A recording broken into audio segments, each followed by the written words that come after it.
Stand by for action.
Stand by for action.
Stand by for action. Hello and welcome back to Bescheides Kurzes Bein, everyone. And we are back with the qualifier number 1 in the IPL playoff, in the playoffs 2026. My name is Leah, and let me have a quick rearranging of the screen. There we are. Hello, everyone. And welcome back. In cooperation with Guerrilla Cricket, we bring you as much IPL coverage as possible. And we will bring you all of the playoffs. Today I will do Royal Challengers Bengaluru versus the Gujarat Titans. That is the first qualifier. Then tomorrow will be the eliminator. That is between Sunrisers Hyderabad and the Rajasthan Royals. The winner of that match tomorrow will face the loser of today's game on Friday. I will do that one. And the final will then be over on Guerrilla Cricket. If you don't know them, check them out, guerrillacricket.com. There you can find how you can listen to them, where you can listen to them, and when you can listen to them. And you do want to know how to listen to them, because they will be covering the English Test Summer in full. As we are speaking, tomorrow will be basically the start of the Northern Hemisphere's Test Summer, or the European Test Summer, let's put it that way. New Zealand will face Ireland in a one-off warm-up test in Ireland in preparation for the 3 tests in England that are coming up for them after that, starting on the 4th of June. So there is 3 days of a break after the IPL final, and then we will have the test summer in England. First New Zealand, then Pakistan, and India and Sri Lanka will slot in with limited overs international series in between those fixtures of the test summer. It's a balmy 34-35 degrees here. So the heat is on in more than one way, and the heat will be on in, where are we actually playing? Let me have a look.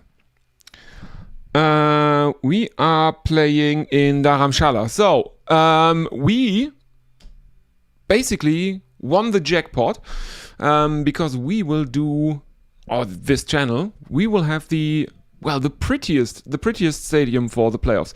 The final will obviously be held in the Modi Dome in Ahmedabad, because it is the biggest stadium in India. And autocrats also need to have their ego stroked. So, today we see the Royal Challengers Bengaluru versus the Gujarat Titans. Those 2 teams were locked in relatively early. Heartbreak for both the Punjab Kings yesterday and the Kolkata Knight Riders. The Punjab Kings, because they were in 4th place, and all they needed was Rajasthan Royals to lose their must-win match against the Mumbai Indians, who were looking good at times during that match. Kumar Sangakkara famously went through basically all the possible human emotions.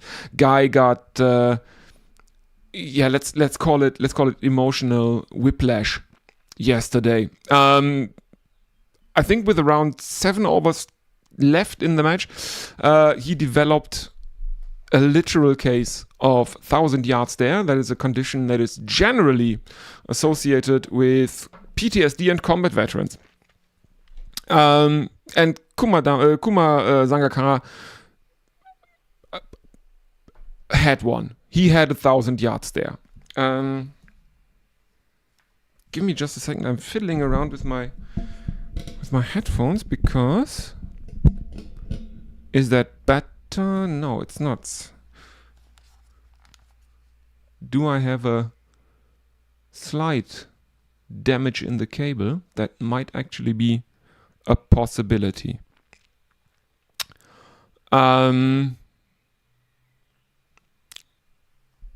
Don't want to buy new headphones though. Anyway, playoffs, Royal Challengers versus Gujarat Titans. Yeah, if you are new here and if you are listening, this is how this works. If you're coming over from Guerrilla Cricket, you know how this works because it's basically the same over there. You put your messages into the chat and I will read them out in between overs or when there is a break in play. Yeah, so if you're listening, don't forget to like and subscribe.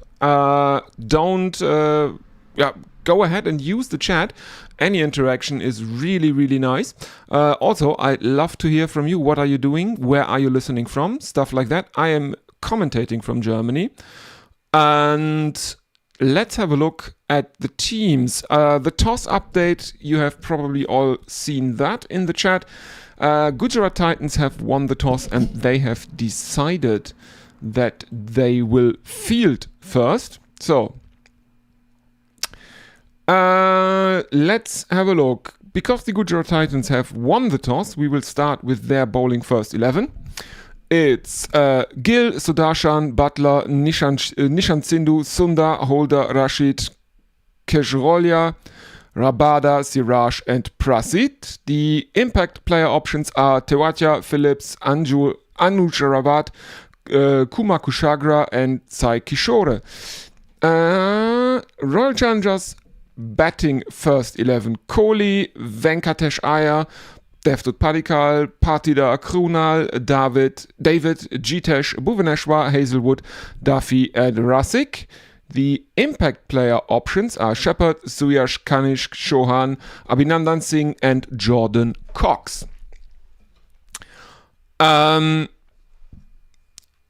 so what people were looking for in preparation for this match was definitely the Kagiso Rabada versus Virat Kohli duel, because Kohli averages, I think, around 22 against Rabada. He has a decent-ish strike rate. Nothing crazy, though, if I remember correctly. So, yeah, that's what people are focusing on. Let me just shake my cold tea a bit. Let's give it a try if it is already strong enough.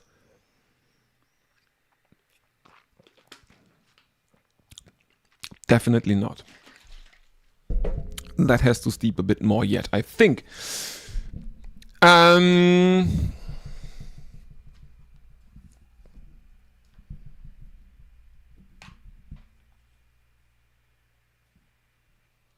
So, now it seems better. It's really weird with my headphones.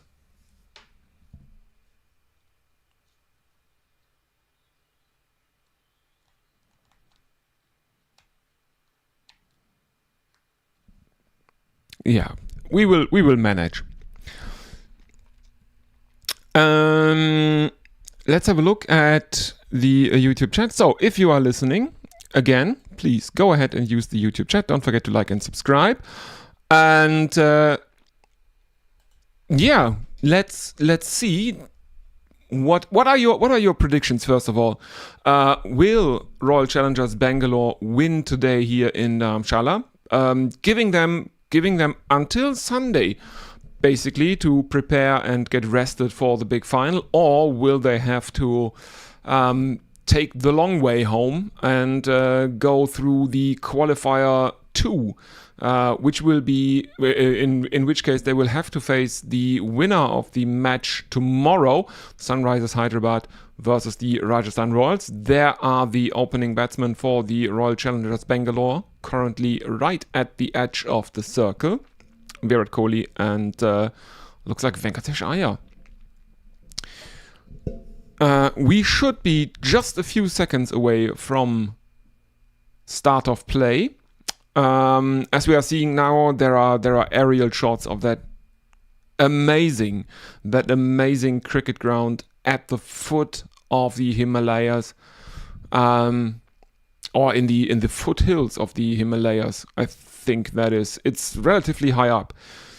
Dharamshala, it is where the Dalai Lama resides. Big Tibetan diaspora in Dharamshala. Since the Dalai Lama had to flee Tibet after the Chinese invasion.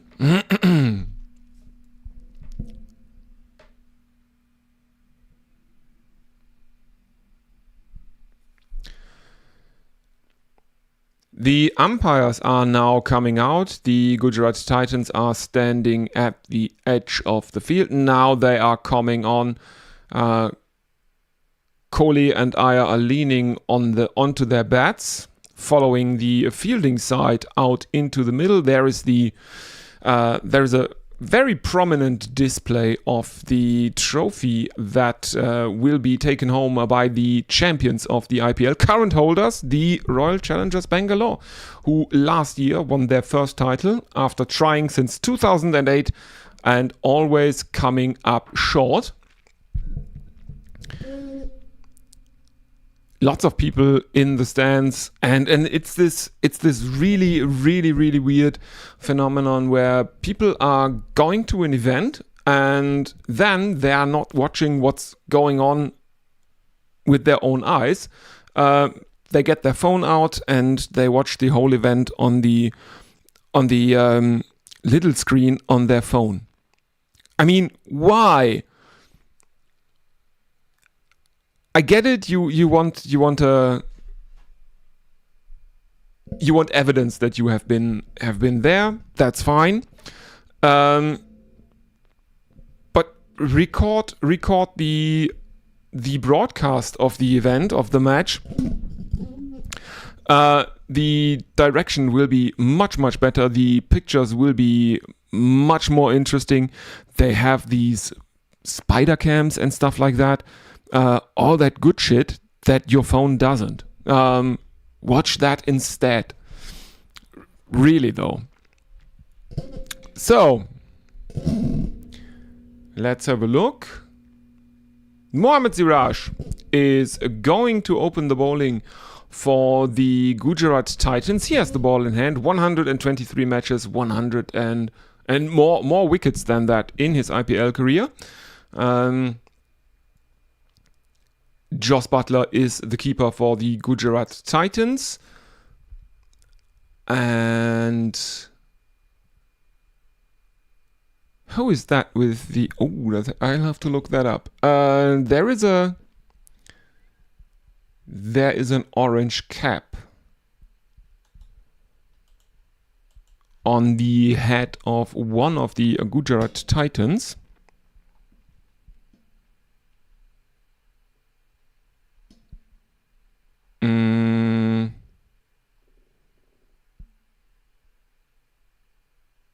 Yes, of course, it is Sai Sudarshan. He is the leading run scorer in this edition of the IPL. He has made 638 runs in the series, and it's really interesting because later we will also see the purple cap, because Bhuvaneshwar Kumar and Kagiso Rabada are currently the leading wicket takers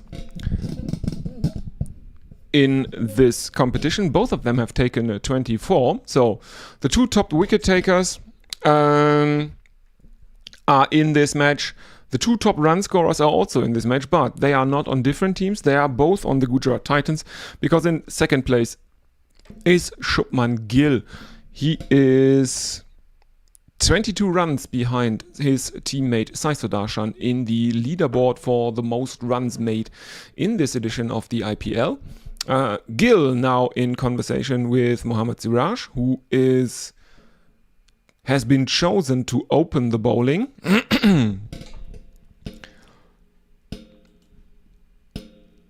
There is a lot of dawdling around, I have to say, some time wasting. We are 4 minutes behind.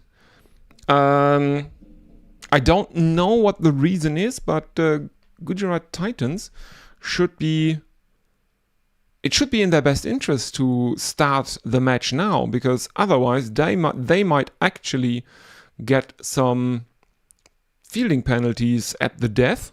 Now Kohli in conversation with one of the umpires. Let's see if there is anything on ESPN Crick Info. They don't say anything. There's a bit of an issue with the side screen. Okay, so the usual side screen shenanigans, and that is the reason we are a bit delayed. In comes Mohammad Siraj and driven through the covers by Venkatesh Iyer, and Royal Challengers Bangalore are off the mark with a boundary, 4 runs to the title defenders.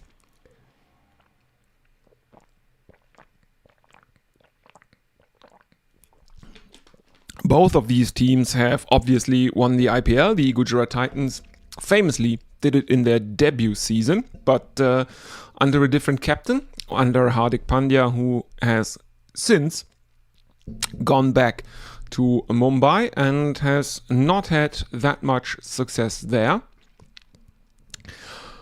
In comes Mohammad Siraj, right arm over the wicket to the left-handed Venkatesh Iyer. There is a slip in place, and this time it is an on drive from Venkatesh, and that is 2 consecutive fours to start the innings for the Royal Challengers Bangalore. If you are looking at the screen, don't be alarmed.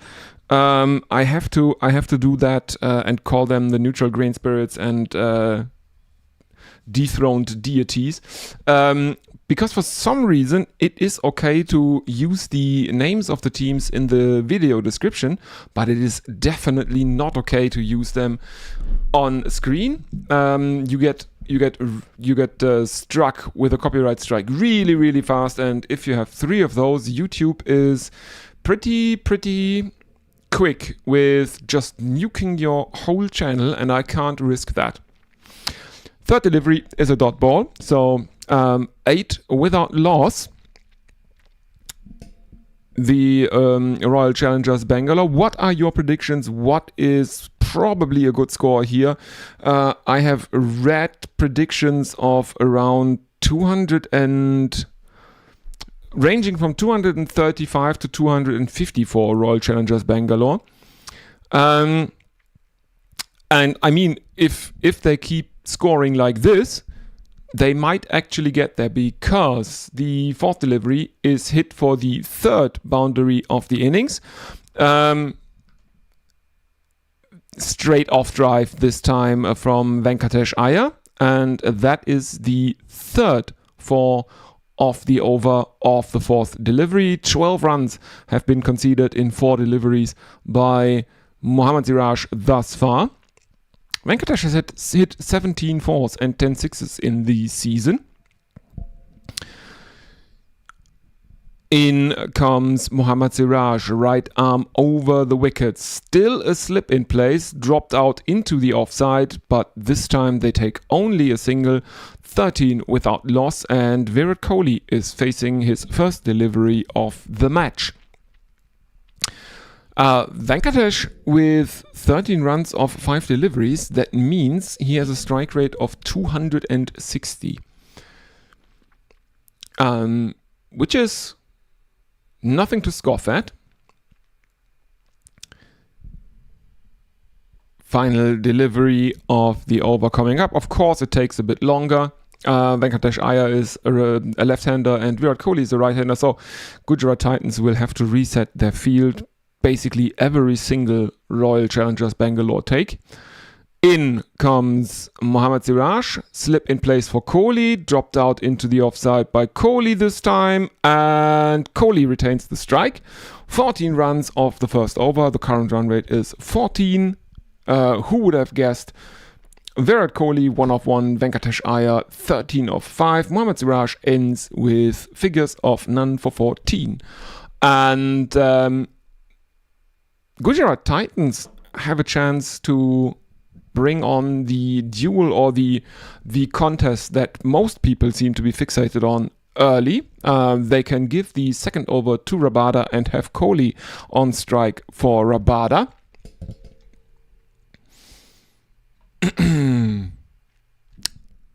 And it is indeed Kagiso Rabada.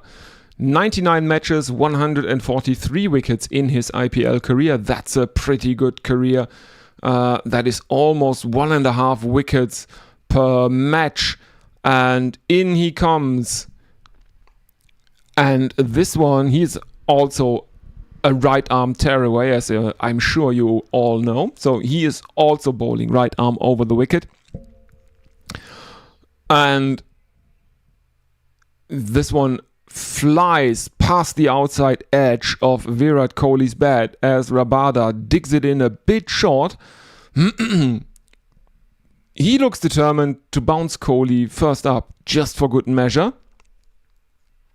In he comes again, right arm over the wicket, and again short. This time Kohli mistimes a pull shot, and again it flies through to the keeper, Jos Buttler, making no mistake. But Royal Challengers Bangalore have not scored off Rabada thus far. And maybe it proves the people that have made Rabada versus Kohli out to be the defining contest in this match. Maybe it proves them right. Third dot ball now.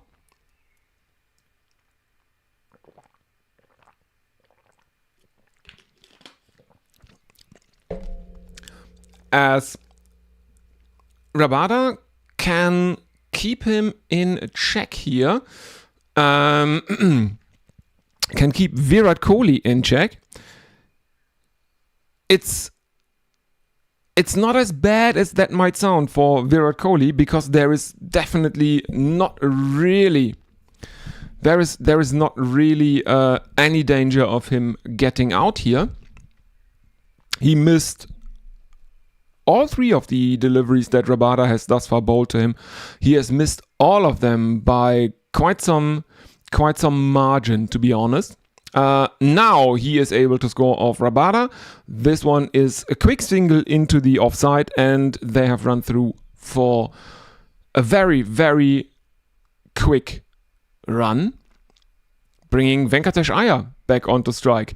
In comes Rabada. He stays right arm over the wicket, and Venkatesh Iyer drops forward into the offside and scoops him over very, very fine leg for 6. 21 without loss, and Venkatesh Iyer absolutely uses all of the pace that Rabada brings to the table and just helps him on his way over fine leg. 57 meters, the 6 distance in this case. Definitely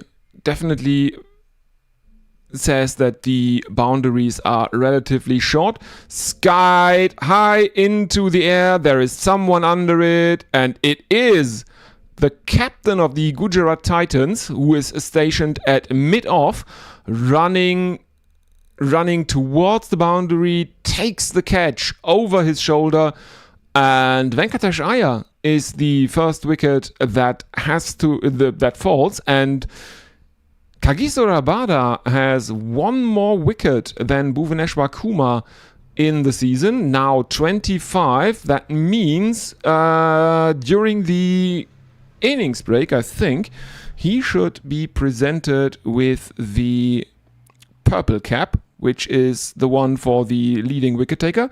The orange one is the one for the leading run scorer. Should he take a few more, and should Bhuvaneshwar Kumar be a bit unlucky during the second innings, that might actually mean that both titles will be held by Gujarat Titans players, as Devdutt Padikkal has come out into the middle at number 3 for the Royal Challengers Bangalore. RCB 21 for 1. Kohli is Why is Kohli on strike? Oh, because it's the final delivery of the over. Yeah, of course. So, 2 overs gone, 21 for 1.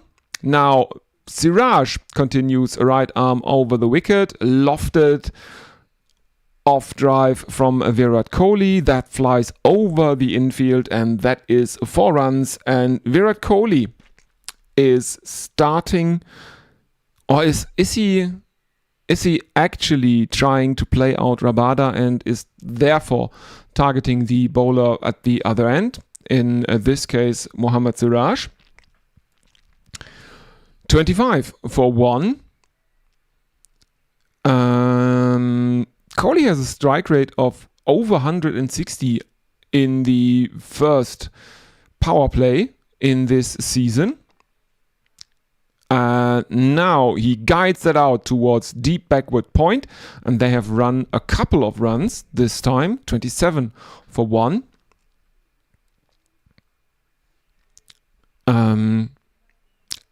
The run rate is almost 12. It is over 11 and a half. That Venkatesh Iyer wicket, that was unlucky for the Royal Challengers Bangalore. Credit where credit is due. Captain Shubman Gill ran 15 meters to get to where the ball was dropping down from his position at long off. And he made a pretty good catch over his shoulder. There is some readjusting of the gloves now, but that is Devdutt Padikkal, who has played 88 matches in his IPL career, scored 2,239 runs at a strike rate of 133. So, I think it's really hard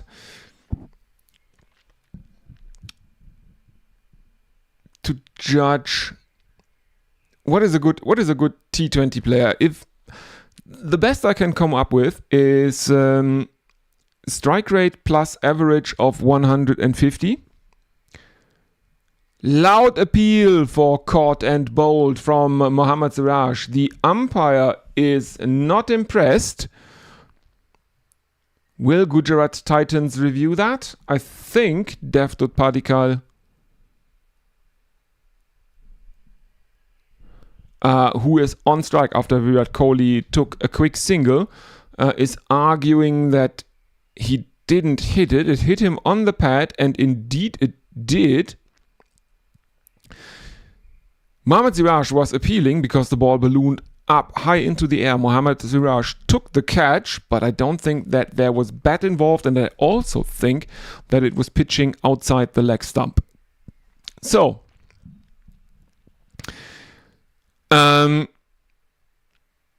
Padikkal versus Siraj in T20s is not a very good matchup for Devdutt Padikkal.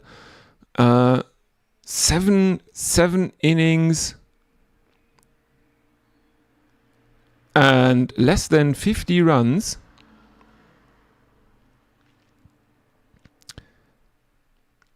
As we are now seeing a replay of the next delivery, there's again an appeal from Mohammad Siraj. This time it is obviously an appeal for LBW, but again it is not given. 2 consecutive dot balls now for Mohammad Siraj. The run rate has come down considerably. It is below 10 now. In comes Siraj, and this time Padikkal picks him up. Lofted off drive, very, very straight down the ground. It flies over the head of the fielder. That should be again Shubman Gill, the captain who is fielding at mid-off. Flies over his head, bounces once over the rope, and that is another 4 runs for the Royal Challengers Bangalore.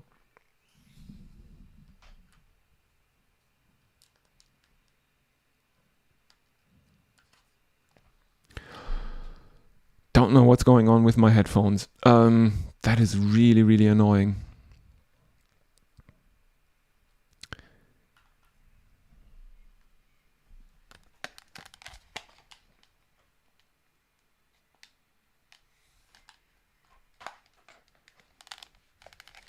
doesn't feel like there is anything loose in any connection or something like that.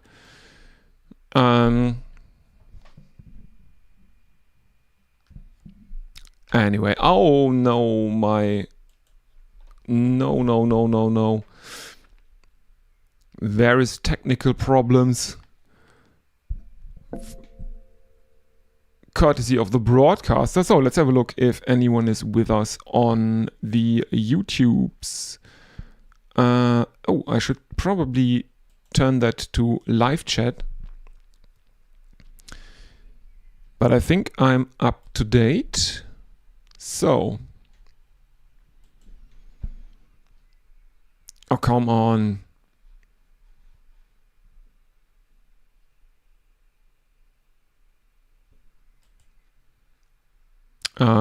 Yeah, I'm currently trying to get my video feedback. There I have a video feed and it's in Hindi. That is not really helpful because, sorry, I can't read Sanskrit. Absolutely not. That is also the Sanskrit stream.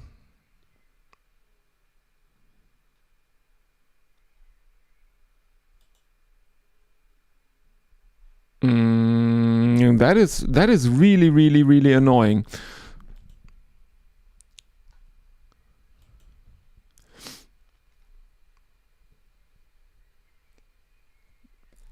That is also Sanskrit. Why have they changed all my English options over to the Sanskrit one, which is counterproductive. Let's put it that way. Let's check something else out. Just give me just a second.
Okay, I think they figured it out. I have an English scoring ribbon once again.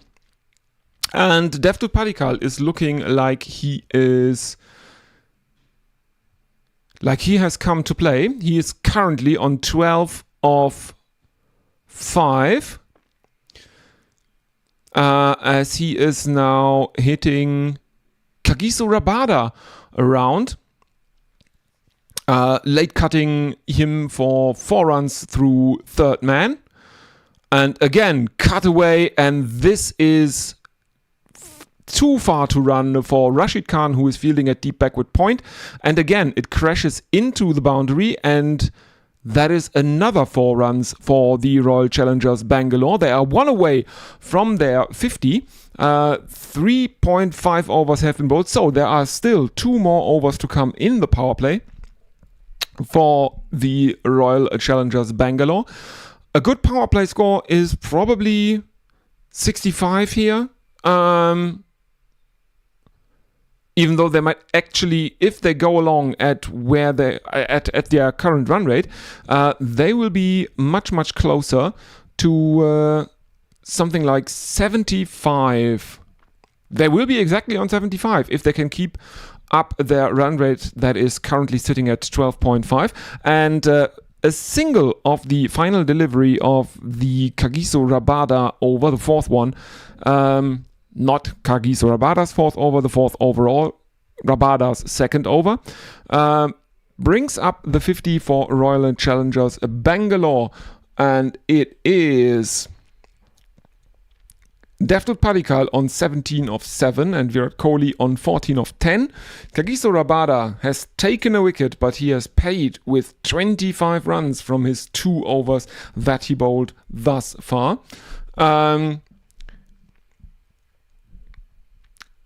The thing that will decide this match, I think, might actually be the fielding. If Royal Challengers Bangalore can field about half as good as Mumbai Indians fielded for the first maybe 15 overs of their match on Sunday against the Rajasthan Royals, that might actually be match-changing or match-winning, because the outfield seems pretty quick here at Dharamshala. The pitch looks good as well. It seems to be a batsman's paradise, granted, but good pitch and a very quick outfield. The fielders out in the deep have been tested. In comes Jason Holder, who replaces Mohammad Siraj, and Devdutt Padikkal is off the mark again with a single. Now Kohli plays a quick single.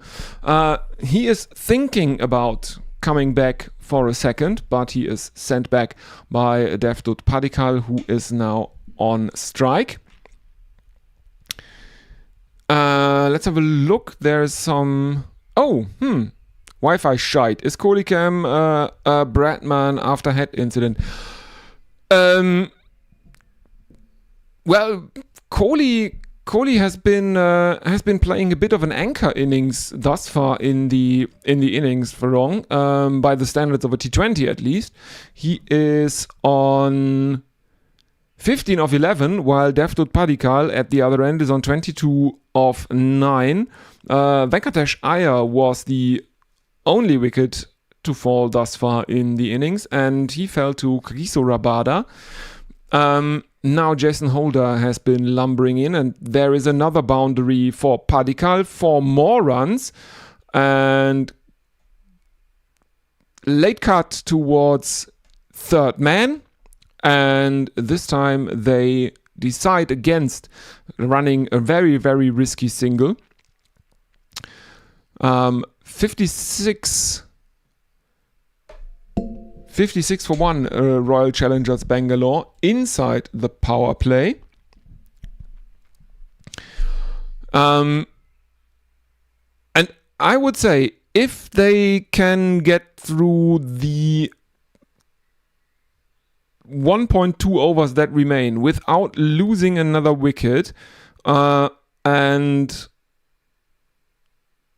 getting to maybe 70, they would think that they are definitely on top in this match.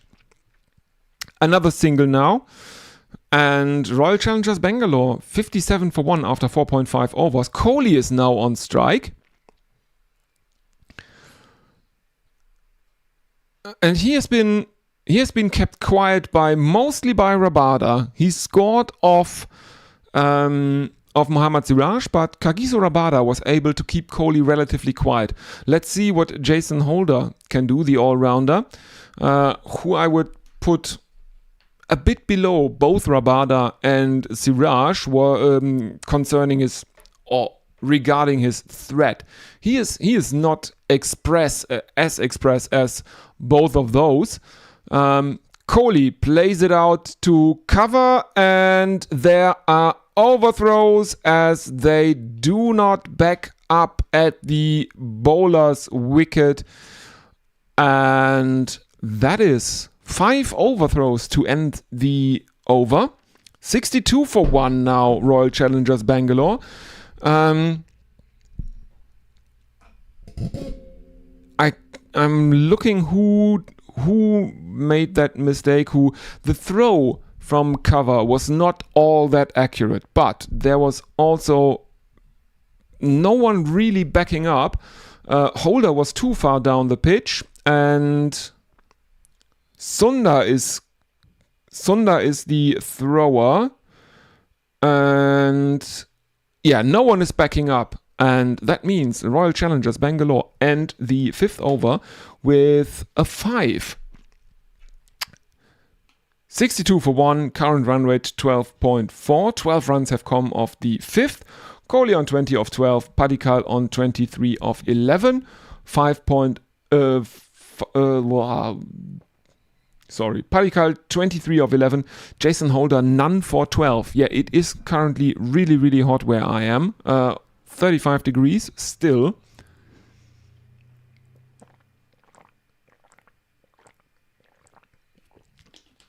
Got to hydrate with a lot of grapefruit tea. Rabada is given his third. In he comes, and Kohli just pushes him out into the leg side. Rabada never slowed down in his follow through. Kohli is almost halfway down the pitch. And Rabada is so fast after the ball that Kohli has to run back. And that is... Oh no, that's a replay. No, it's not. Kohli wants a quick single and Rabada sprints across to prevent it. Yes. Pull shot now from Virat Kohli. Swivel pull of a shorter delivery from Rabada. And that is the 60 up. Because my TV pictures were too concerned with playing an advertisement. So I did not even see the first boundary of the over. Anyway... that is another 4 to Virat Kohli. And I think if they make my earlier prediction of 75 runs off the power play, that's basically probably grounds for disappointment at this rate that it's going currently for the Royal Challengers Bangalore. But yeah, the pitch is very good. The outfield is also very, very quick here in Dharamshala. So any dropped catches, maybe even those overthrows not backing up, that are the crucial errors that might actually lose your team this match. Swivel hook shot now from Virat Kohli, and it flies almost into the second tier of the pavilion onto the balcony. I don't think it makes it all the way, but it's nonetheless a 6, and that has brought up the 50 for this partnership. 55 this partnership now between Devdutt Padikkal and Virat Kohli. Final delivery of the power play is now coming up. 14 runs have been conceded thus far in the over. Rabada, Kohli defends it back towards the bowler, and there is no run. So, Royal Challengers Bangalore end their power play on 76 for 1. Let's have a quick look at the YouTube chat, because there is a strategic timeout, and I think I have to refill my drink. So give me just a few seconds and I will be back with you in just a minute.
Sorry, got a bit of a had a bit of a delay refilling my drink. So Jason Holder continues. First delivery results in the single from Devdutt Padikkal. So Kohli is back on strike. Holder is at the top of his mark. Now he is aborting his run-up, redirecting a fielder, I think. No more slip in place. Hammered in short by Jason Holder. Pull shot by Virat Kohli. And again, the poor bastard at deep fine leg. That is Rashid Khan, I think, is the fielder there. He has been a bit too far away at least once before in this match to prevent the boundary, and here he is again too far away. Holder, right arm over the wicket and defended into the onside. There is no fielder in close there, so Royal Challengers Bangalore run a quick single. 78 for 1. No.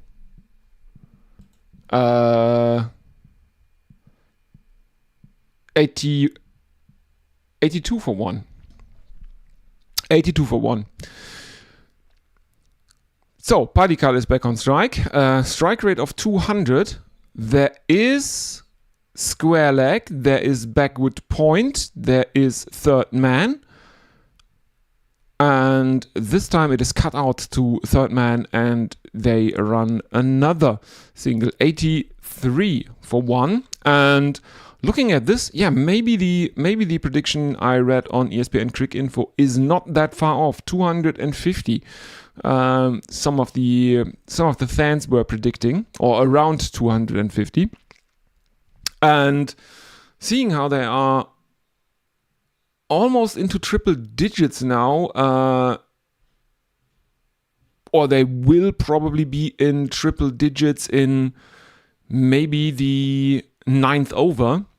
That is probably not that bad of a guess, I would think.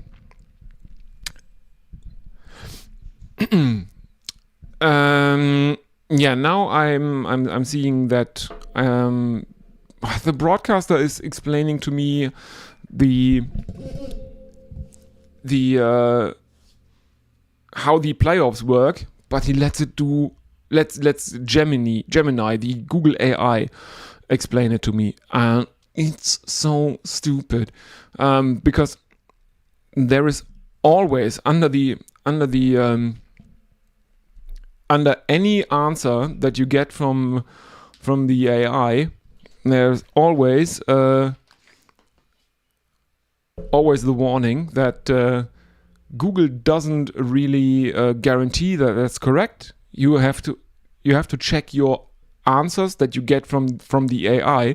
You have to manually check them. Then why use the AI in the first place if you have to manually check all the results from AI? I don't get it. Someone has described AI relatively poignantly a few days back, and it's like a calculator, and it can calculate really, really, really hard stuff, but he gets it wrong 5% of the time, and so you basically have to check all your results manually anyway, because you don't know which 5% of the time the stupid thing is wrong. So yeah, that's useless. We have spin for the first time in the match, and what better spinner to use than probably the best leg spinner in T20s in the world at the moment, and that is Rashid Khan. There is a single taken by the RCB batsman. I think it's given as a leg by. Padikkal was looking to play across the line to Rashid Khan. There were overthrows, but they didn't run on the overthrows because there was a bit of a confusion in the field. Full toss now from Rashid Khan that Virat Kohli smashes into the non-striker's stumps, but there is no appeal, or not even the thought of an appeal for a run out at the non-striker's end, because Rashid Khan was basically 2 meters away from the ball as it passed by him. He tried to kick it and maybe get a toe onto it just for the run-out chance, but he didn't. In he comes again. Kohli goes down on one knee and slog sweeps him, and there is a fielder out in the deep at at deep square leg, and that is another single. Oh, it was Padikkal. Now Kohli is back on strike. He has accelerated quite a bit since Padikkal has come in. Kohli had a relatively slow start to his innings in this match. But now he has accelerated quite a bit. 43 of 24 now. Padikkal on... Why can't they not change the on-strike batsman? Because it was Kohli, but they just didn't get the graphics right.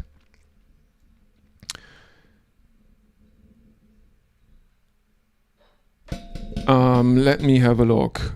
Yes, final delivery of the 8th over, and that is to Padikkal, and that is 6 runs overall from the 8th over. Padikkal 29 of 17, Kohli 43 of 24. And Royal Challengers Bangalore are overall 92 for 1. So, 9th over coming up, and as I said, it's not unrealistic for them to make it to triple figures in the 9th over here. So definitely a lightning start from Royal Challengers Bangalore. Let's have a look at Farong saying anything under 200 would be below par. Yeah, absolutely.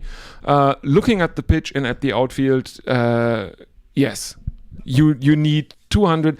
I think anything less than 230 at this rate will be difficult to defend for your bowling attack. Farong says all this Google BS going on this IPL is due to the CEO being an Indian methinks. Yeah, but then I wonder, why is there not much more Microsoft going on? Because what was his name? Santanya Narella or something like that. He is the CEO of Microsoft, and he even got an article published in Wisden India. And Jason Holder continues, and he has Virat Kohli chopping on bottom edge from Virat Kohli as he was looking for a cut shot, and gets an under edge to it that careens back into his stump, and that is the second wicket to fall. Virat Kohli has to go for 43 of 25. He seems very, very pissed with himself here, Virat Kohli. Well, I think overall you can't say that's a bad T20 innings. It's not a bad T20 innings, but he wanted. He wanted the half century. He wins to win this and then make a century in the final. Absolutely. Still, a strike rate of 172, and that should bring Captain Rajat Patidar out into the middle. Yeah, the CEO of Microsoft, and he was the CEO of Microsoft at the time.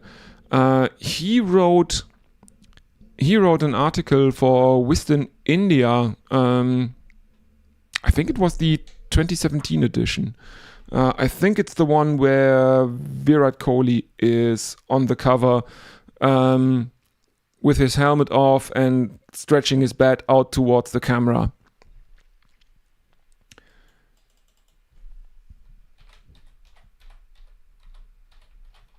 I'm just confirming that he is still the CEO of Microsoft.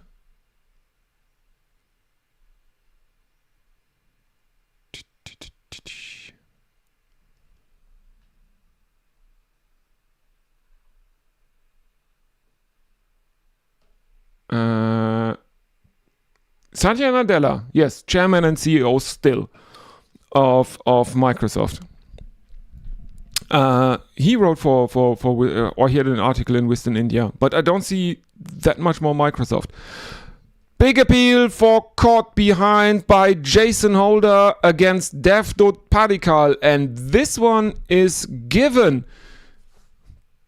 Padikkal and Patida are out in the middle, and Padikkal has decided to review after talking to his captain there very, very briefly.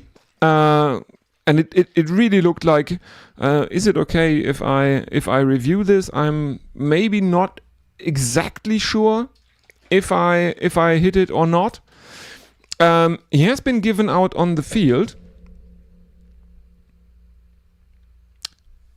But I think that might actually be not that bad of a review. There is no discernible deviation as the ball. Oh, there is an edge. Ultra Edge has detected an edge. I couldn't see it with the on the path of the ball. That didn't really change, but there is definitely an impact, and Gujarat Titans are currently clawing their way back into this match. Jason Holder,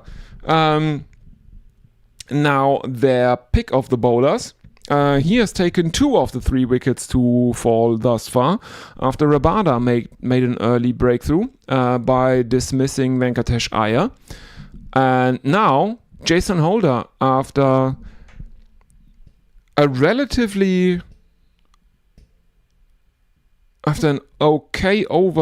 okay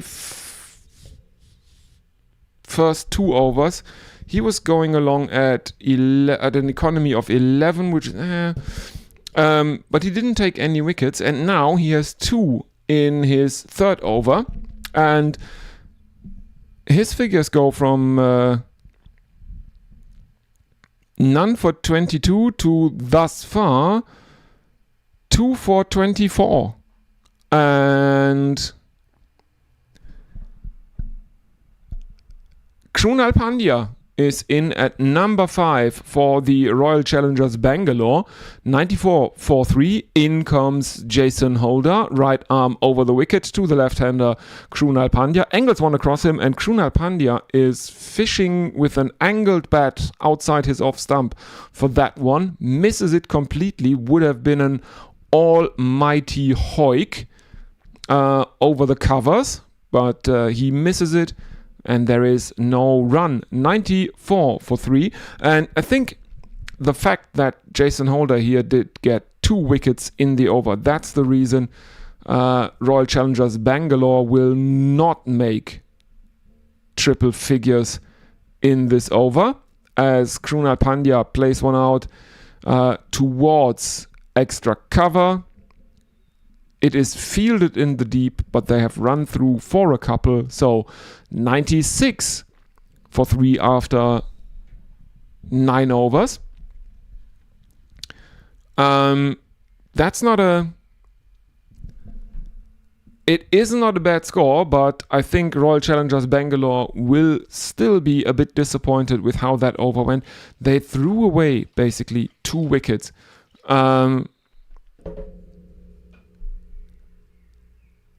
I mean, that Kohli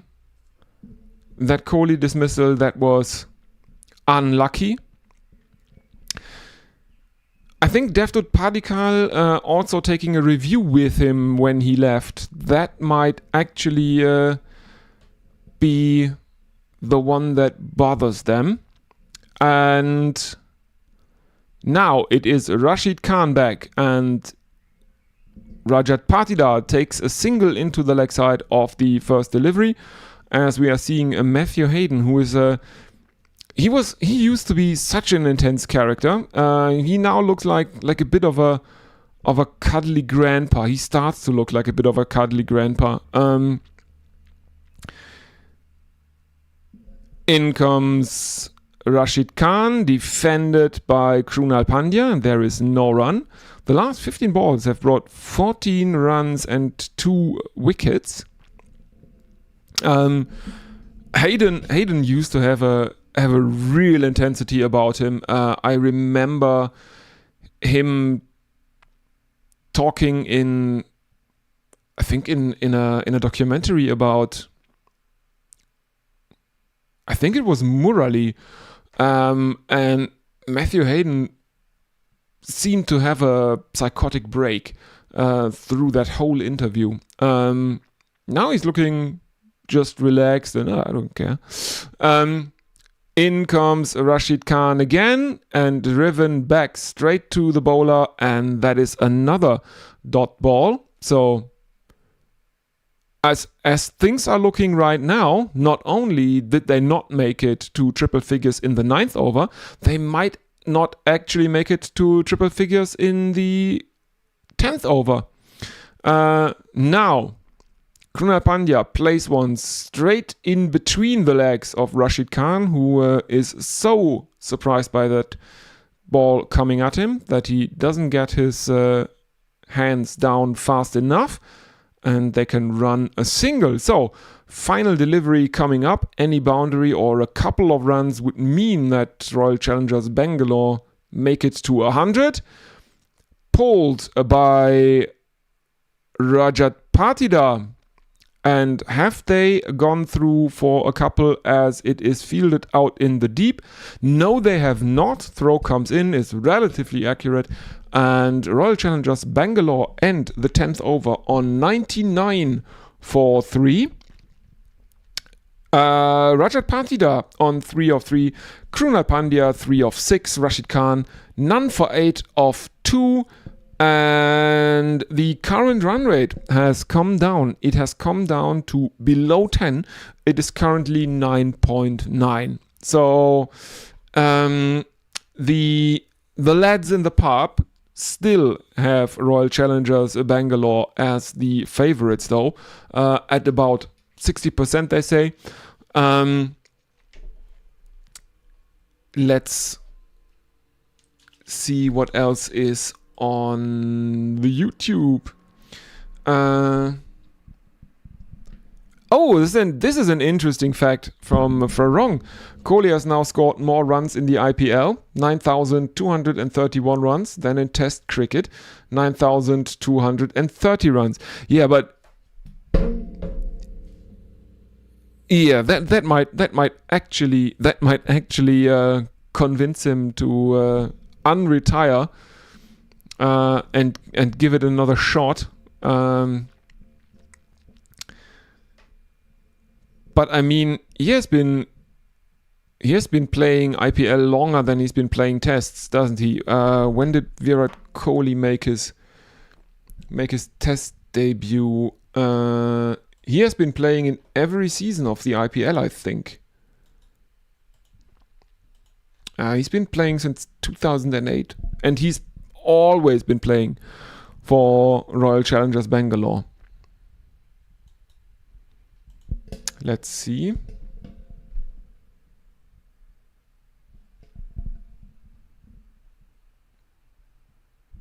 Oh, come on.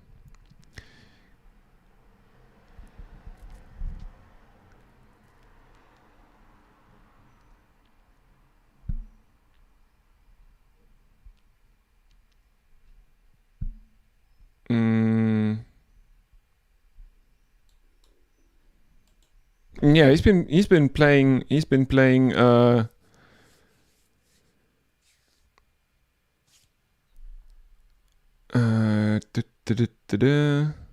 Yeah, he's been playing IPL since 2008. He made his test debut in 2011.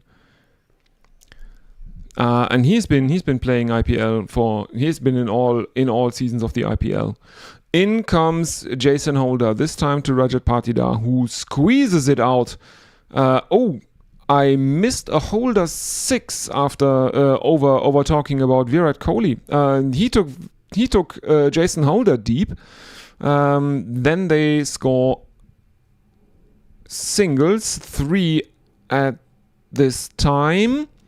Krunal is back on strike, 108 for 3, as we are seeing it's a relatively futuristic looking Tata SUV, station wagon, almost minivan looking thing. In comes Holder, who goes right arm around the wicket to the left-handed Krunal Pandya. Can only play it out to a backward point. There is no run. Krunal on 4 of 8. Patidar on 11 of 6. And I don't... Do I really see the point of putting Krunal Pandya in at number 5? I'm not convinced, even though this one is a very, very nice a hammered leg glance, if you want, plays across the line of the ball and finds the boundary at a fine leg, 4 runs. So Krunal Pandya is now also looking to put the pedal to the metal. He's now faced 9 deliveries. He has made 8 runs of those 9 deliveries. Patidar at the other end is on 11 of 6. Holder ends his allotment of overs for the day with 2 for 39. 13 runs have come off this 11th over, and Royal Challengers Bangalore are 112 for 3.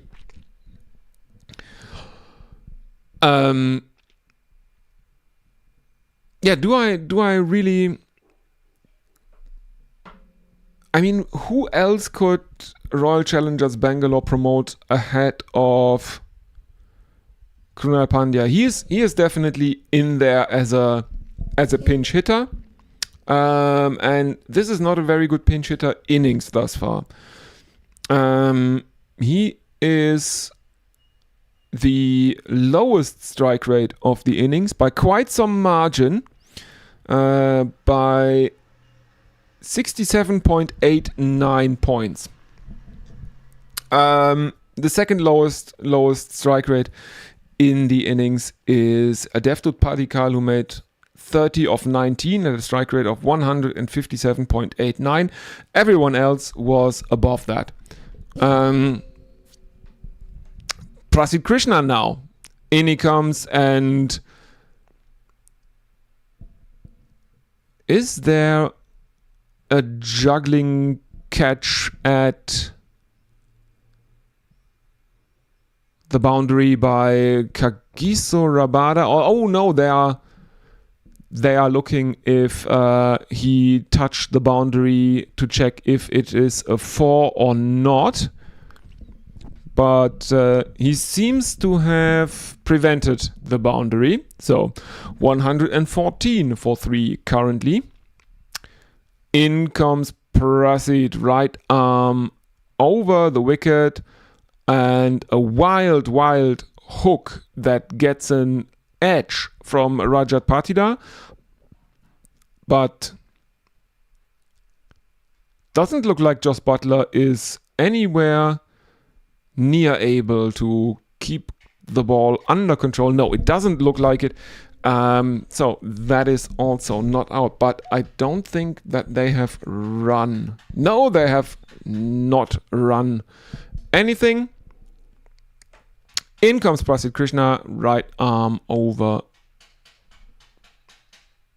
the wicket again, this time to Krunal Pandya.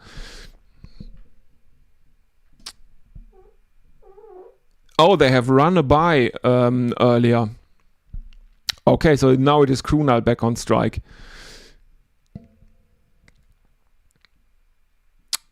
Let's see the replay.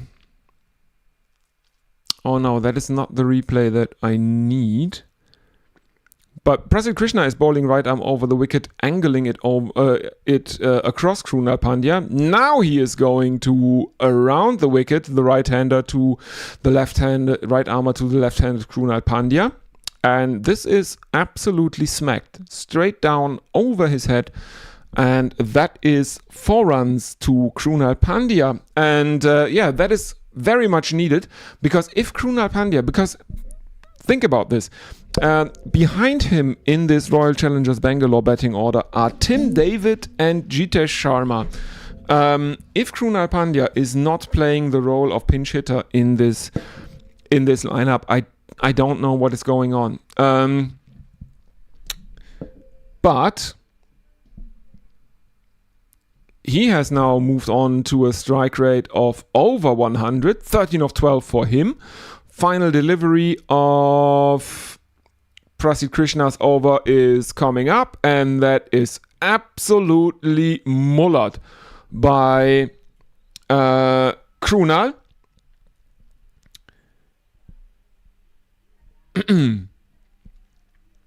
It's absolutely amazing.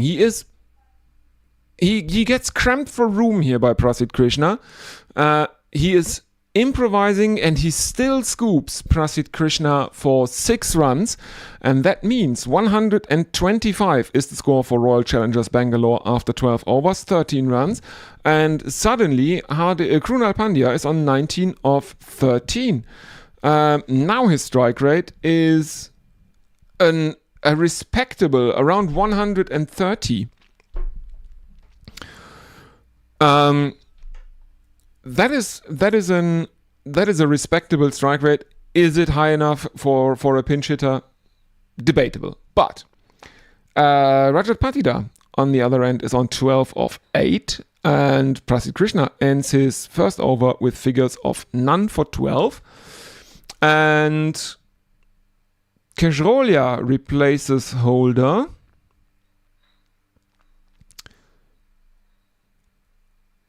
A single of the first delivery from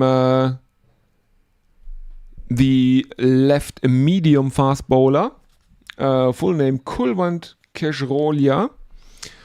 Krunal Pandya is back on strike. Royal Challengers Bangalore 126 for 3, 12.1 overs have been bowled. In comes Kejrolia, left arm over the wicket, and he has Hardik Pandya beaten as he brings down his bat very, very straight, looking to defend, and there is no run. The run rate is back up over 10 again, so that's probably good news for RCB fans.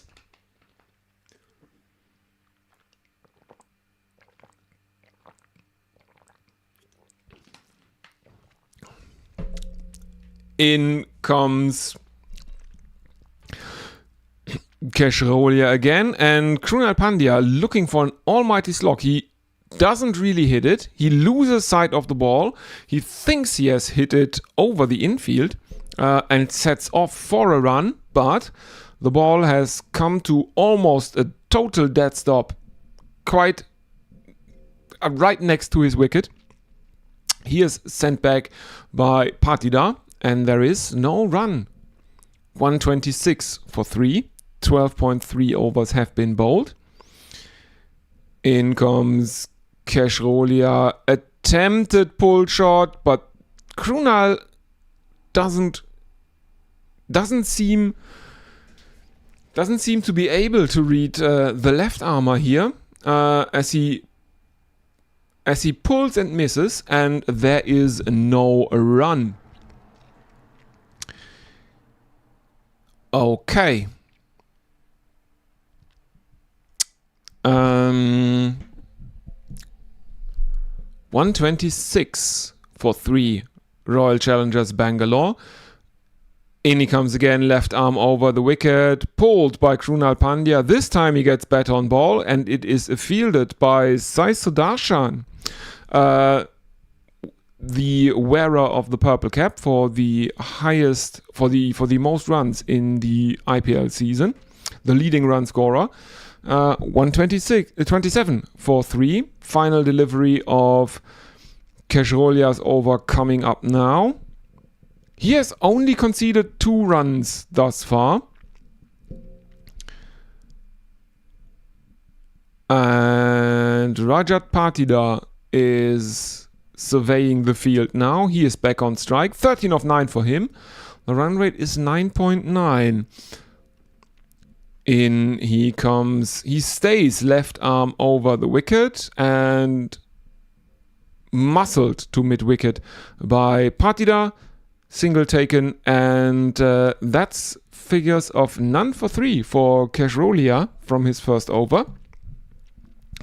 According to the lads in the pub, the Royal Challengers Bangalore are still the favourites in this match, but at 128 for 3 after 13 overs, with only 3 overs coming from the 13th,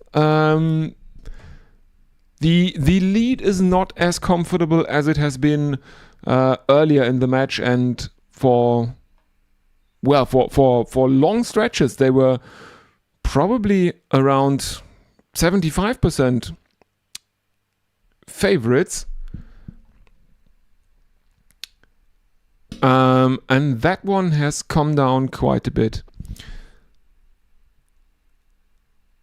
Strike rate of 180, 220, 190 equals 230, and beer maths 200 equals 240.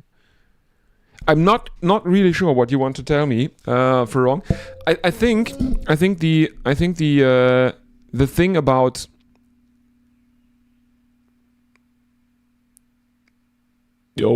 what has happened there?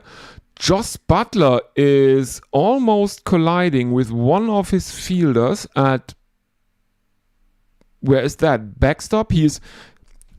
Butler has run quite a bit back, and they lost sight of the ball, I think, and it falls into the very, very, very small strip of no man's land between them. That is basically around half a meter in diameter. But both fielders fluff it and they run through for a single as Prasid Krishna continues. And now Rajat Patidar finds the boundary with a hooked 4. And the partnership has brought 40 of 28 now for Royal Challengers Bangalore between Rajat Patidar and Krunal Pandya. The score is 134 for 3. Yeah, so I think it's not easy to rate a T20 player purely on strike rate or average. Average does not really matter in T20s. In comes Prasid, and this one is dropped. That one is dropped by Kagiso Rabada at deep mid-wicket. And that is what you can't do on this ground. The outfield is so fast. You can't give batsmen life here. You can't give them lives. It's a relatively simple catch. I think Rabada had to run in about 2.5 to 5 meters. He was falling forward with outstretched arms, but it wasn't a complicated catch. Now Krunal has found the boundary after Rajat Patidar ran a single on that drop. Now Krunal Pandya has found the boundary by cutting Prasid Krishna, who is bowling a full toss from over the wicket, the right armour, and Krunal Pandya cuts it in between gully and backward point. There is not a big gap in there, And Krunal Pandya finds the exact middle between backward point and gully. Now the fielders have been brought back. There is now a third slip and a gully. So no protection in the point region. Krunal Pandya seems overly animated, and he is now arguing with his captain Rajat Patida. I don't know what's going on there, as he can only play out another dot ball to the fifth delivery of Prasidh Krishna's second over. He is on 24 of 19. The projected scores have come down significantly. At the current run rate, they will go to 203. If they can really accelerate from here, put on 2 more runs per over than what they have been doing up until this point, they will get to around 220, apparently. Krunal is on strike. Prasidh Krishna is the bowler. And Shubman Gill is rearranging the field. Pandya tapping his bat furiously. In comes Prasidh Krishna. And that is a mistimed pull shot that Prasidh Krishna can't stop. And Krunal Pandya is pinching the strike after 14 overs. The Royal Challengers, Bangalore, are 140 for 3. 12 runs have come off this 14th over. Krunal Pandya 25 of 20 and Rajat Patida 21 of 13. Prasidh Krishna figures of none for 24 from his 2 overs thus far. It always looks like a really, really weird innings if the strike rate were basically shrinks dramatically during the boring middle overs without there falling any wickets. Let's have a look. This is one of the longer partnerships. They have scored 48 runs thus far of 34 deliveries. Kohli and Padikkal took only 4 more deliveries to score not 48 but 72. So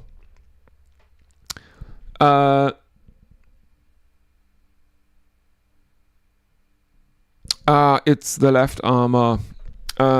It is Keshrolya. And Krunal Pandya starts with a single into the offside of his first delivery of his second over. Rajat Patida is back on strike. They still have Tim David and Jitesh Sharma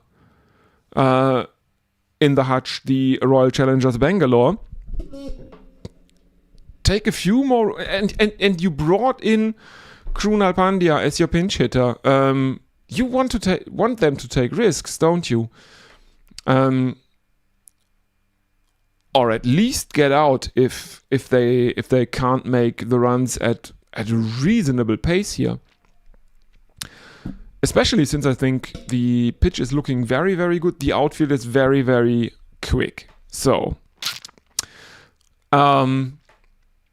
this is a weird innings. We're seeing who made the most super sixes. The Royal Challengers Bangalore batsmen seem content with just rotating the strikes with singles currently. Krunal's turn now, and there is an uppercut, and that is actually a boundary. Krunal Pandya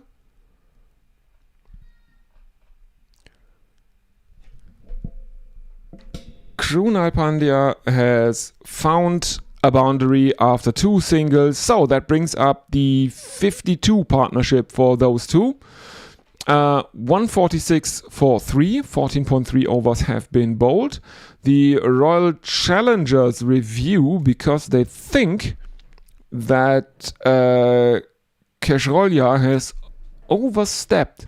They are challenging.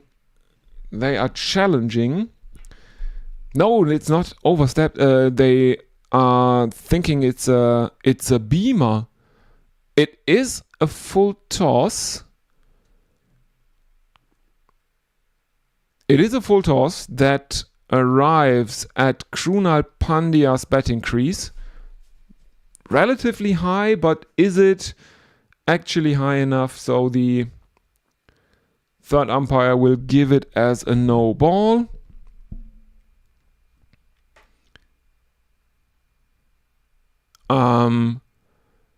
What actually happened to the player stats where they had Hawkeye give you at what height the ball arrived at the crease, and all the players that had been measured. There we are. And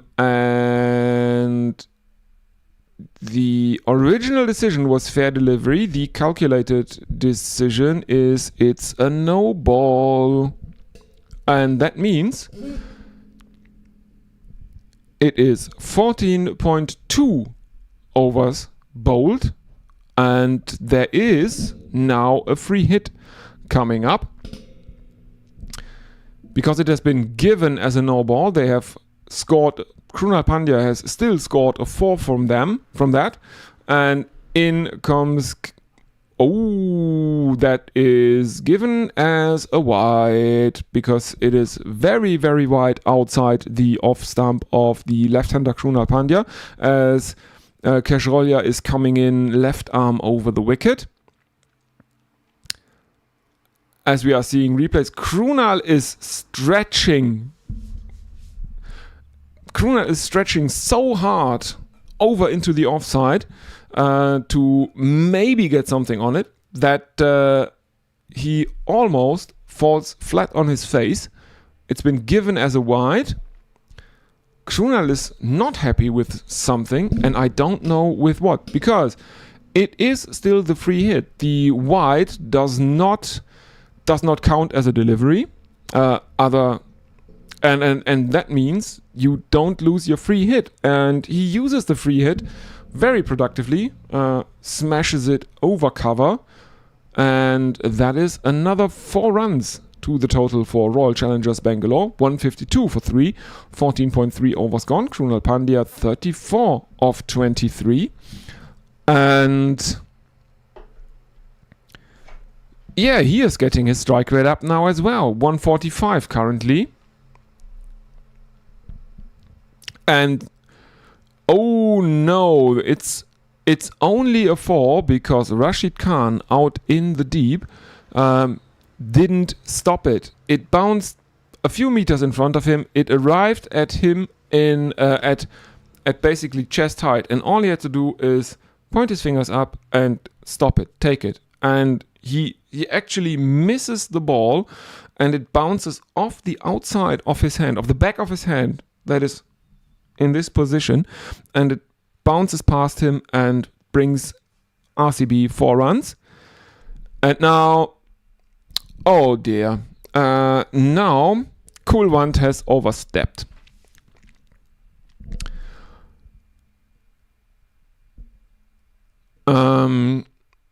Kulwant has overstepped, and that means Royal Challengers Bangalore get another free hit. They move on to 154 for 3, and it is still 14.5 overs bowled. This over has already lasted 1, 2, 3, 4, 5, 6 deliveries, and we're only halfway through it. In comes Kulwant Kheshrolya, and Rajat Patidar finds another boundary, I think. He plays it lofted straight down the ground. Fielders coming around from long on and long off, trying to stop it. There are sliding attempts at a stop, and I think Rashid Khan has hit the boundary sponge with his with his foot as he was trying to stop that. Yeah, he stops the ball, but his knee is crashing into the boundary sponge. That is 4 runs. Very, very expensive over thus far, and not only because of the no balls. Lap pull now by Rajat Patida as Kulwant is coming left arm around the wicket to the right-hander, and that flies over fine leg for 6 runs, 164 for 3, 14.5 overs gone. And I can smell a strategic bowling timeout here.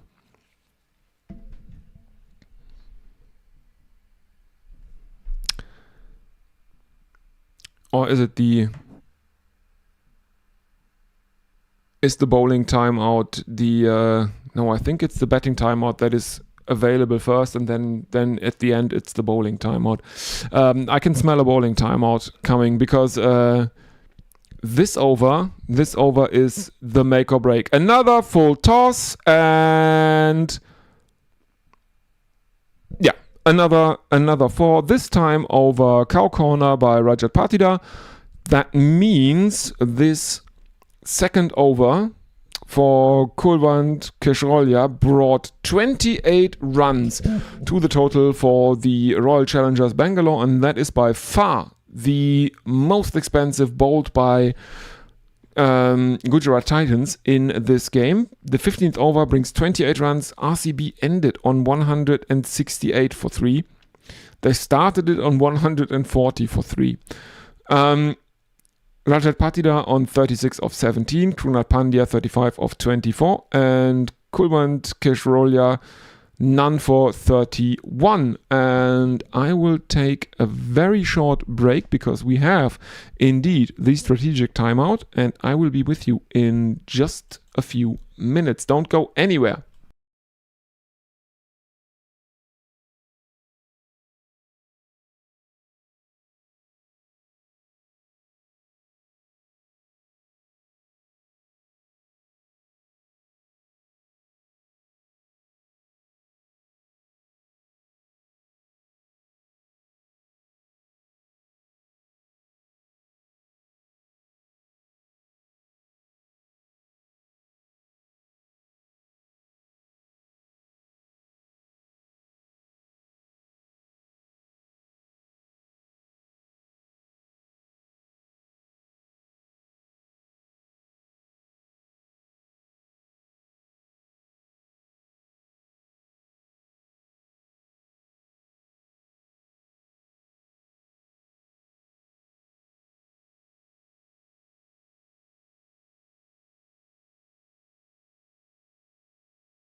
And we are back. And I think if RCB win this by maybe less than 16, 17 runs, which would be that 15th over, the 28 runs from that 15th over minus the run rate they are currently going along at, I know which bowler is going to bed without dessert tonight. Rashid Khan is brought back into the attack, and this one is hammered straight to Jason Holder at long on by Rajit Patada, by Krunal Pandya, and he is bringing his captain back onto strike. Rajat Patida is on strike for the second delivery of Rashid Khan's third over. They made 76 in the power play. They made 92 from overs 7 to 15.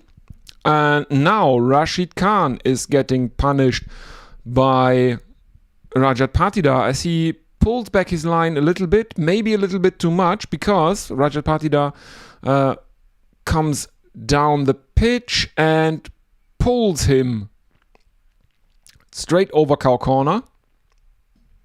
It's only half a step forward for Rajat Patida, just extends the front leg, and that is 6 runs to the total, 175 for 3, 15.2 overs gone. And Rashid Khan continues, right arm over the wicket, and this one is fetched from outside the off stump, and it goes through between the non-striker and the wicket, and there is a fielder at long on that stops it. So Royal Challengers Bangalore rotate the strike. Krunal Pandya is back on strike, 36 of 25 for him. The run rate 11.35, and now Krunal Pandya goes down on one knee and absolutely slaps Rashid Khan over mid-wicket. Into the stands he goes, and that is another 6 runs. And Rashid Khan, he bowled a very good first 2 overs. He bowled a very, very good first 2 overs. Conceded only 8, I think, across his first 2 overs.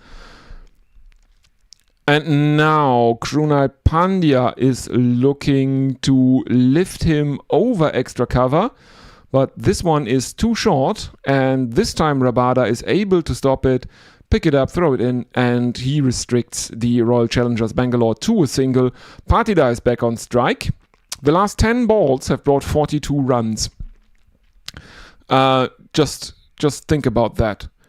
And that number will probably go up. Then the final delivery of Rashid Khan's third over disappears for another 6.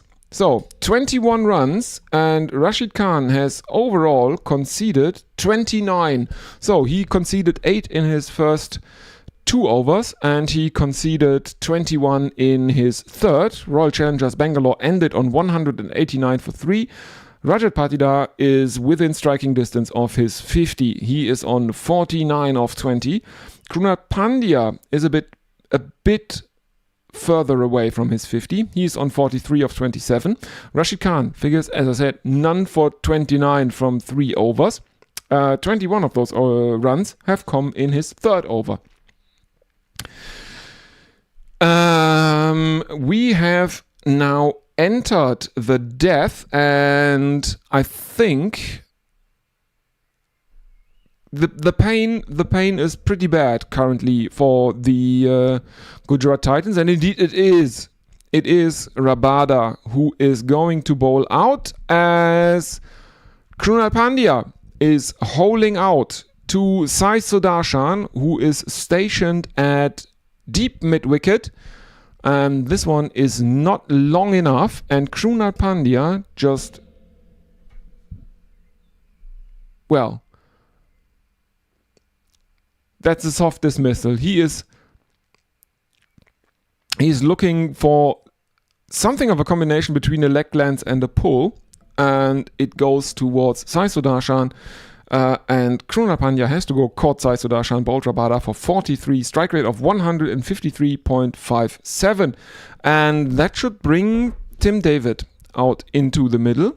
All things considered, that is also not a very. That's not a bad innings. This one from Krunal Pandya. It's the second 43 in the innings. The other one was by Virat Kohli, who made it at a slightly higher strike rate of 172. But when Krunal Pandya was dismissed, he had also improved his strike rate from the early stages of his innings. I think it's always very, very risky if you bring in a pinch hitter and that pinch hitter then starts his innings relatively slowly, as Krunal Pandya did. In the end, the result, the end justified the means, maybe. But at the start of his innings, that looked like a rather poor decision. Tim David is off the mark first ball with a quick single. So Rajat Patidar is back on strike. 190 is up for RCB, as now Patidar pulls a short one from Kagiso Rabada, and that is a wonderful way to bring up his 50 with a 6. And Royal Challengers Bangalore move on to 196 for 4 as Rajat Patidar makes it 55 of 21 with a 6 to complete his, or to achieve his half century.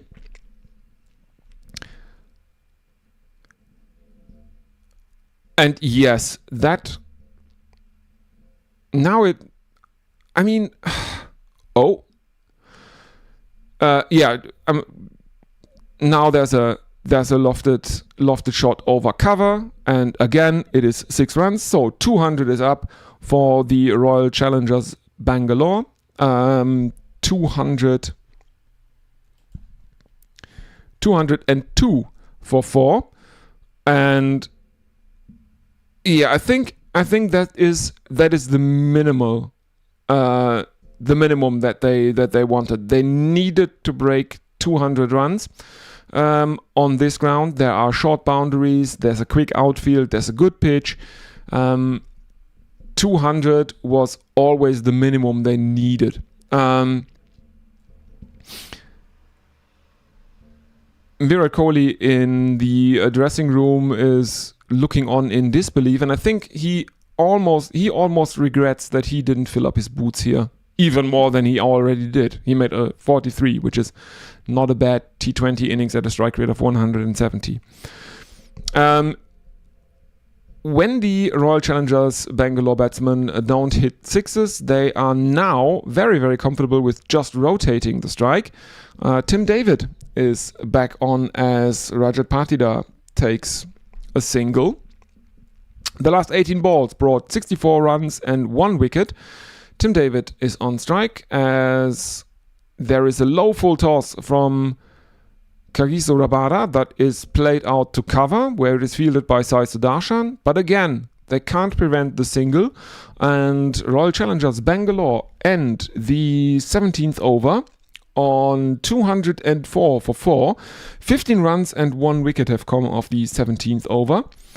And the current run rate is 12. So 3 more overs left to go. So Royal Challengers Bangalore should probably expect at least another 35 runs, at least, which would bring them to around 240, which is not that far off from the predictions that have been published on ESPN Cricinfo. Granted, those were probably mostly by fans, but a total of 250 seems, even though the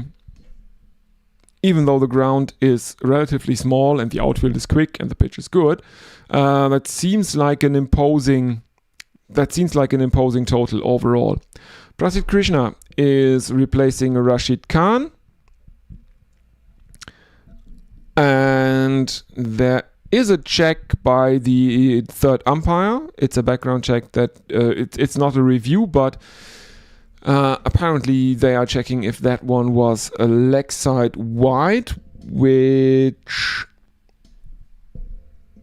apparently they have decided, yes, that is a wide. So that one had to be bowled again, and Tim David makes it another single of the first legal delivery of the 18th over. Royal Challengers Bangalore 206 for 4, 17.1 overs gone. At this venue, we have had 3 3 matches this season. Only once has the team batting first won it this season. Maybe it will be 4 matches played, 2-1 batting first, 2-1 batting second after tonight.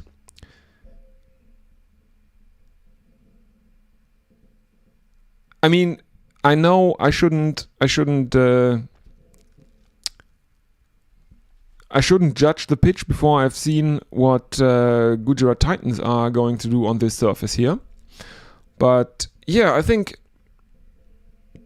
240 after they looked like they were maybe slowing down a bit in the middle overs, the Royal Challengers Bangalore. They have come back pretty strongly, as we are now seeing replays of the greatest hits from Rajat Patidar's 63 not out of 24 deliveries, which is a really, really good T20 innings. But he is off the mark with another single into the leg side. Tim David is on strike. He's on 3 of 3.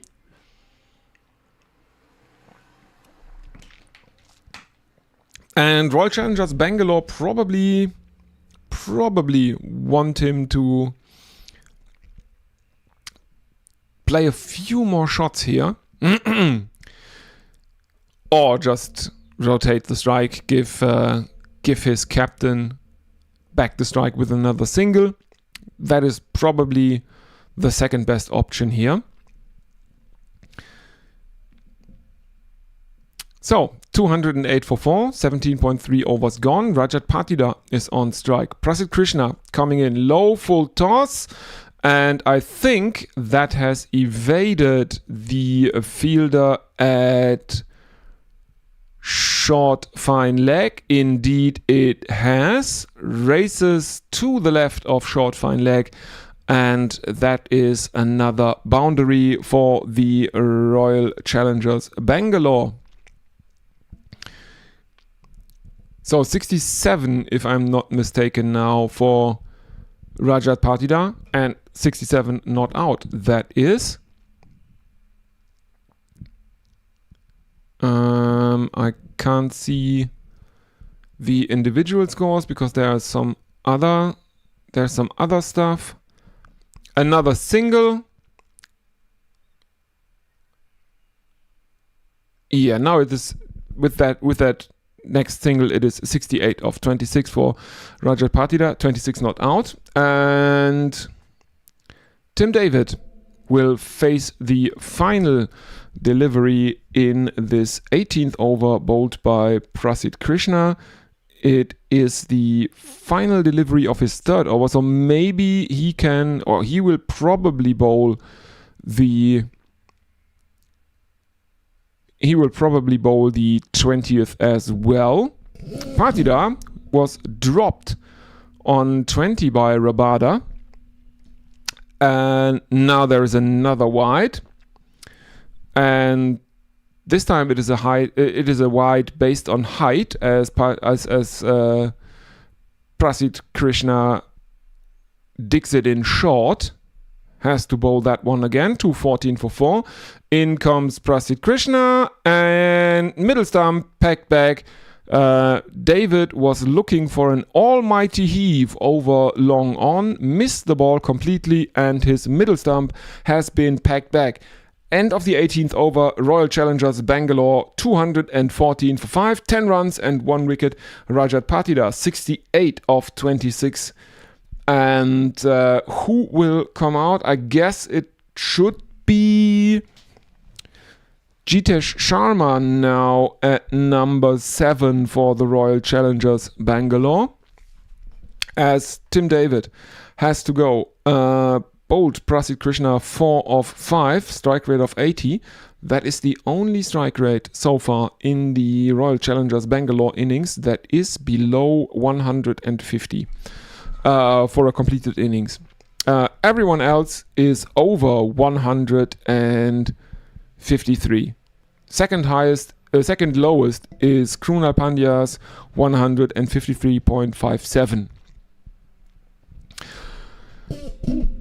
So yeah, maybe it was a good idea to promote him ahead of Tim David, and it is indeed Jitesh Sharma, and he comes out to keep his captain some company. But what is happening here? There slips. It is, who is bowling? It is Siraj is bowling. He's bowling the 90th, and this one slips out of his fingers and turns into a high full toss, and that one is deposited over the cover region by Rajat Patidar for 6 more runs. Now, very, very agricultural shot, hacks it across the line, but there is no danger. The fielder's out in the deep. Again, he perfectly bisects the outfielders there, and the ball dribbles into the boundary. 224. The total now for the Royal Challengers Bangalore. There is a gap of 60 meters between deep mid-wicket and long on, and Rajat Patidar finds that very, very inviting and plays one through that region.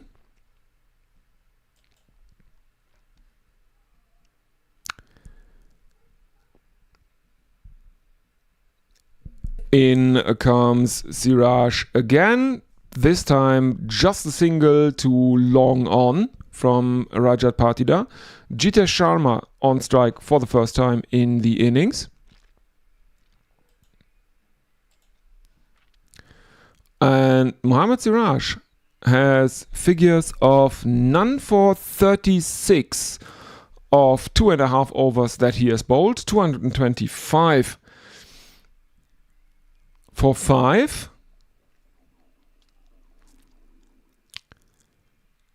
Come on. The run rate is climbing again, over 12.16, over 12.16 to be exact. Big swing, big miss from Jitesh Sharma. It goes through to Jos Buttler, the keeper, and there is obviously no run, as Buttler makes no mistakes and stops that. So, I mean, Royal Challengers are going to score around 250 here, 240 here, at least, aren't they? Now we are seeing Jitesh Sharma's stats: 69 matches, over 1,000 runs, and mistimed attempt at a booming on drive, gets an outside edge, and the ball runs towards the boundary at deep backward point of that edge. And I think they do not care. That is 4 runs, and how you get the runs doesn't really matter as much as that you get the runs.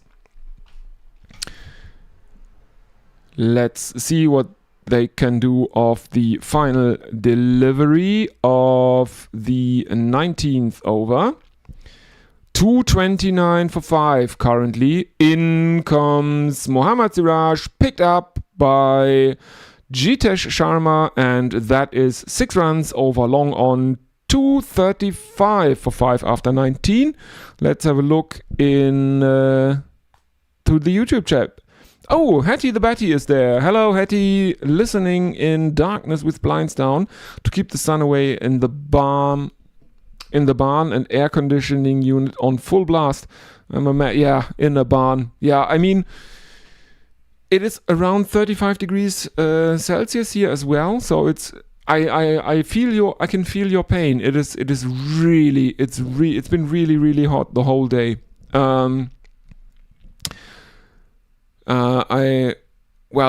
An acquaintance is in the hospital currently, and it's the condition is stable now, but it was really, really scary when it started. So and I looked after her garden today for a bit because no one has been looking at that, mowing the lawn and stuff like that, and removing some unwanted vegetation. And what has happened? Kulwant has been subbed out by the Gujarat Titans, and Rahul Tewatia has been subbed in now. So yeah, that doesn't really make that much sense. Get in your impact fielder for the final over of the match, which is given to Prasid Krishna, and he starts it with a full toss, and that one is lap pulled by Rajat Patidar. And that is the 240 benchmark cleared by the Royal Challengers Bangalore, because that is a 6, and from 235 they move on straight to 241. Farong, the hot seat, who wins? Yeah, well, I mean, looking at it right now, the last 30 deliveries have brought 100 runs and 2 wickets. There have been 7 fours and 6 sixes in those 30 deliveries. The run rate is climbing again, 12.57. Rajat Patidar is on 85 of 30. He has 5 more deliveries to potentially complete his century, but lofted out towards long on, where it is a bit mishandled by Mohammad Siraj is fielding out at long on. I think they have just run a single. Yes, indeed. Rajat Patidar has just run a single, and that's probably his century gone, isn't it? That is the second delivery of the over. If Jitesh makes a single, he would then need 3 sixes to end the match to get his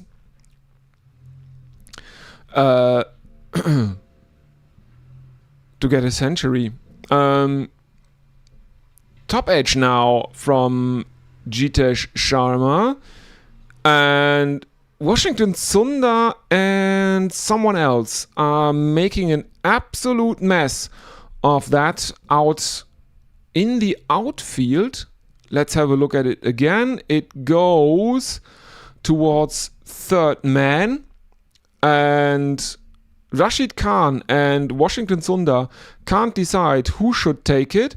The throw in towards Joss Butler from Rashid Khan is very, very inaccurate, and that allows the RCB batsman to not only rotate the strike, they rotate the strike with a 3, making it 245 for 5, 19.3 overs gone, and Rajat Patidar is really, really looking for his century. In comes Prasid Krishna, and there is the first 6 that Rajat Patidar needs, straight down the ground, lofted over the head of the bowler. That is 6, 251 for 5, 92 of 32 deliveries for Rajat Patidar. Virat Kohli and I think it's Maxi are applauding. That is a great innings. If he can make it a century by now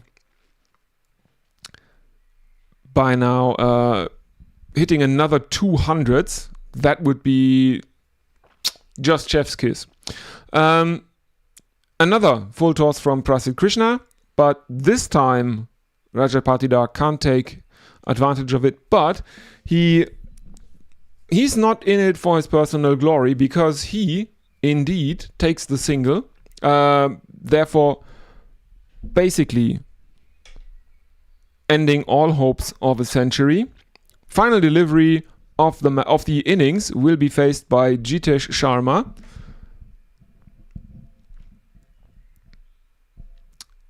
And Royal Challengers Bangalore are 200.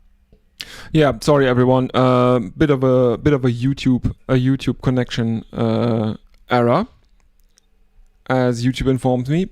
But let's have a look. So 254 the total for Royal Challengers Bangalore, and that means they set Gujarat Titans a target of 255 to win it.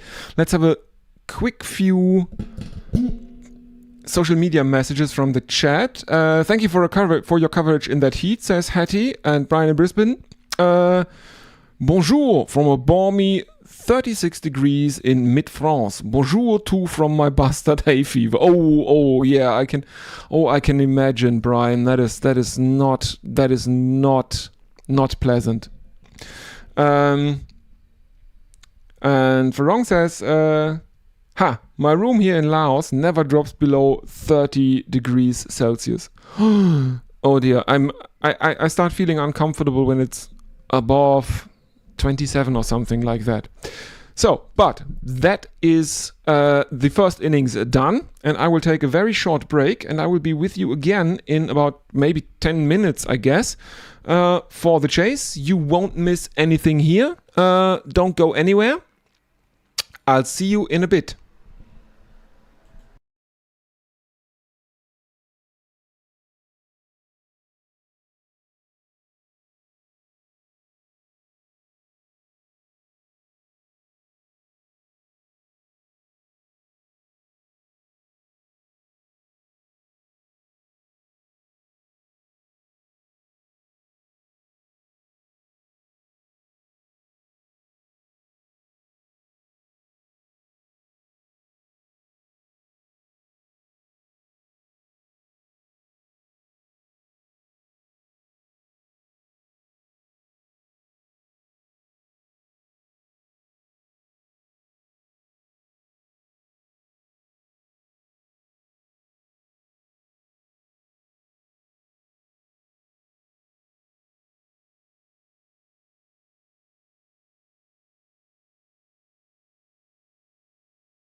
Well, I think we are coming up onto the chase, or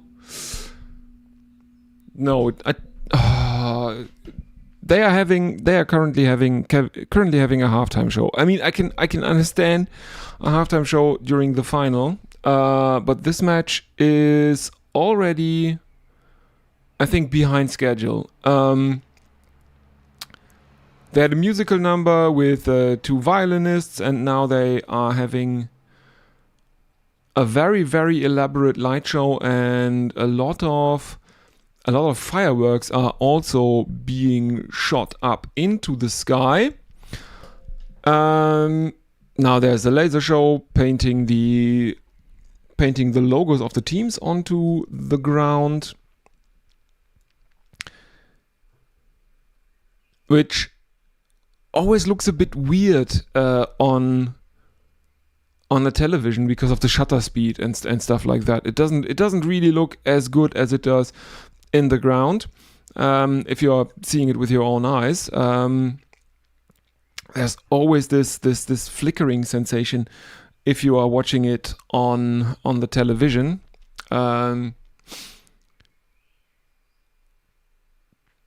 Because those are, I don't know, 60 hertz, or what is it now?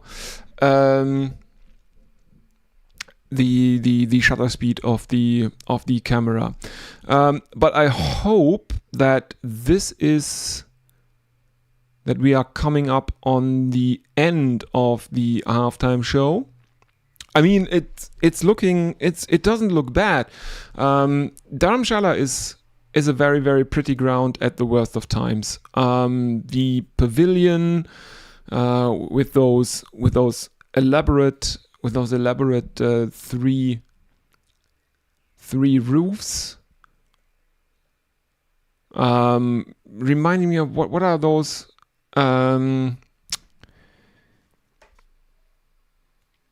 The little Tibetan shrines from Tibetan Buddhism. It always reminds me kind of that tulpa. Is it that?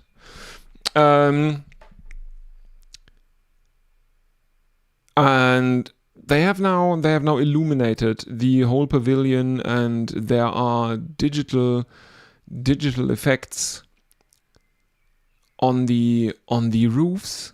Oh, now we are seeing we are seeing all the IPL team logos painted onto the turf now.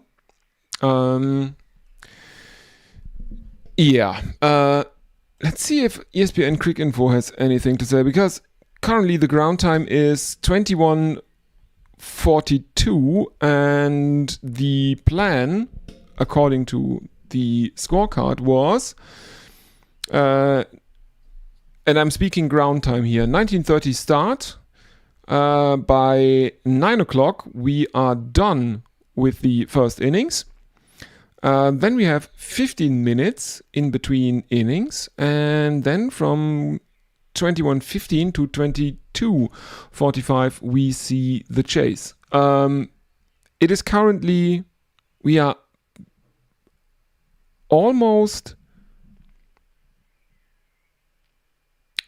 about half an hour behind schedule at the moment. So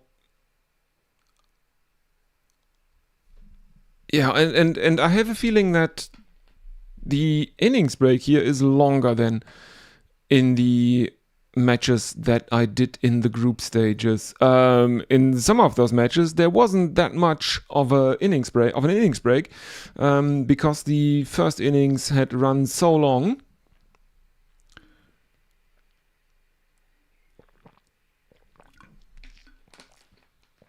I don't know what's going on. And still, it is all, there is fireworks going up. There are flames shooting out at the edge of the boundary. Now they're asking the question, who will be the champion? Yes, okay, it's all fine, but please get on with it a bit, will ya?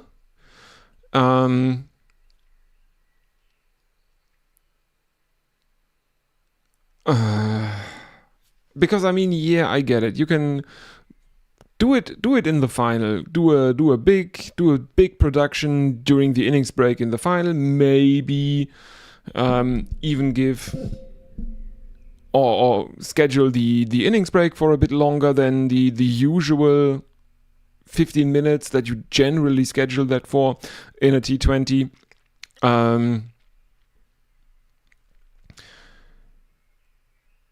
I mean, the criticism that these T20 franchise leagues, that they become a slog about halfway through, which is I think not invalid criticism.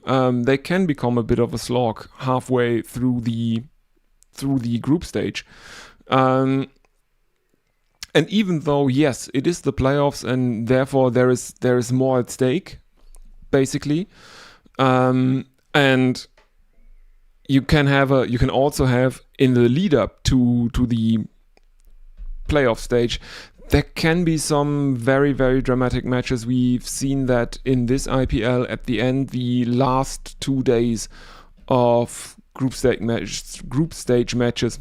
That was pretty dramatic. First, the Punjab Kings thought maybe we can be, maybe we are into the playoffs with after winning 6 of the first 7 games they played, with one of the matches rained out, then winning absolutely nothing until the very, very last match of the group stage, where they were in 5th place. So they needed the win to move into 4th place, at least temporarily.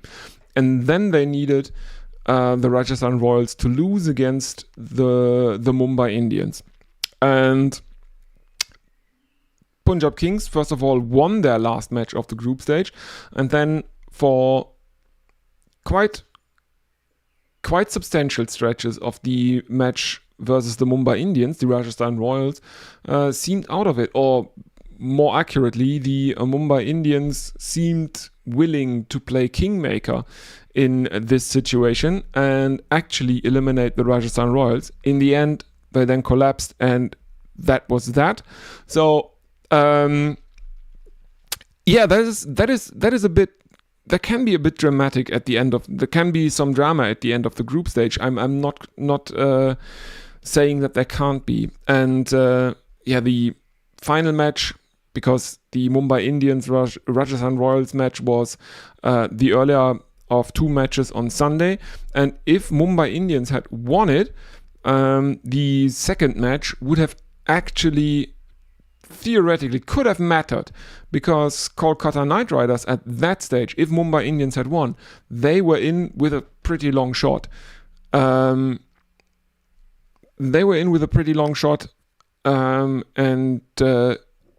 in the end, Mumbai Indians collapsed, and that didn't really matter.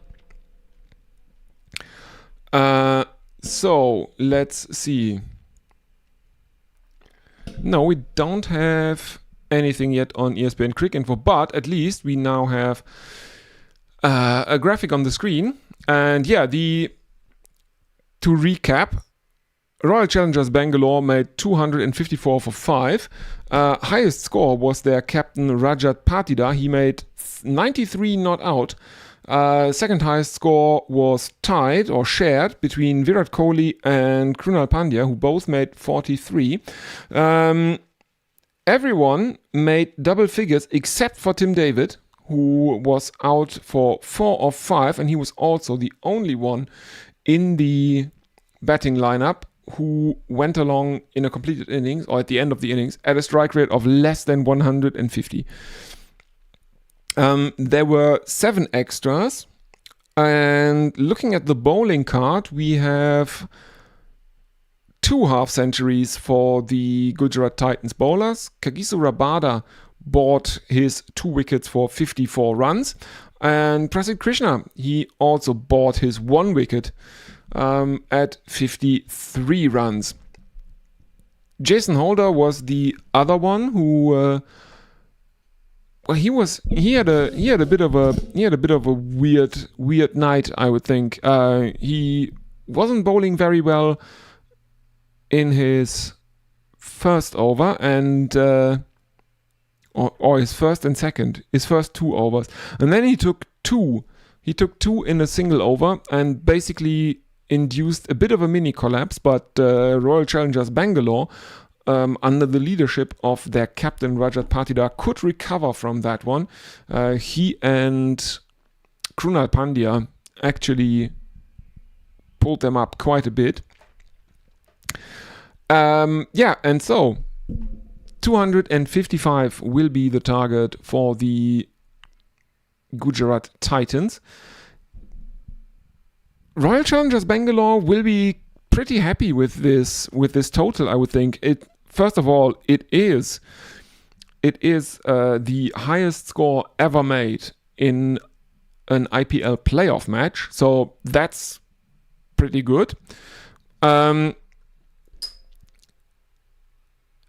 255 is something the Royal Challengers Bangalore bowling attack will fancy bowling at.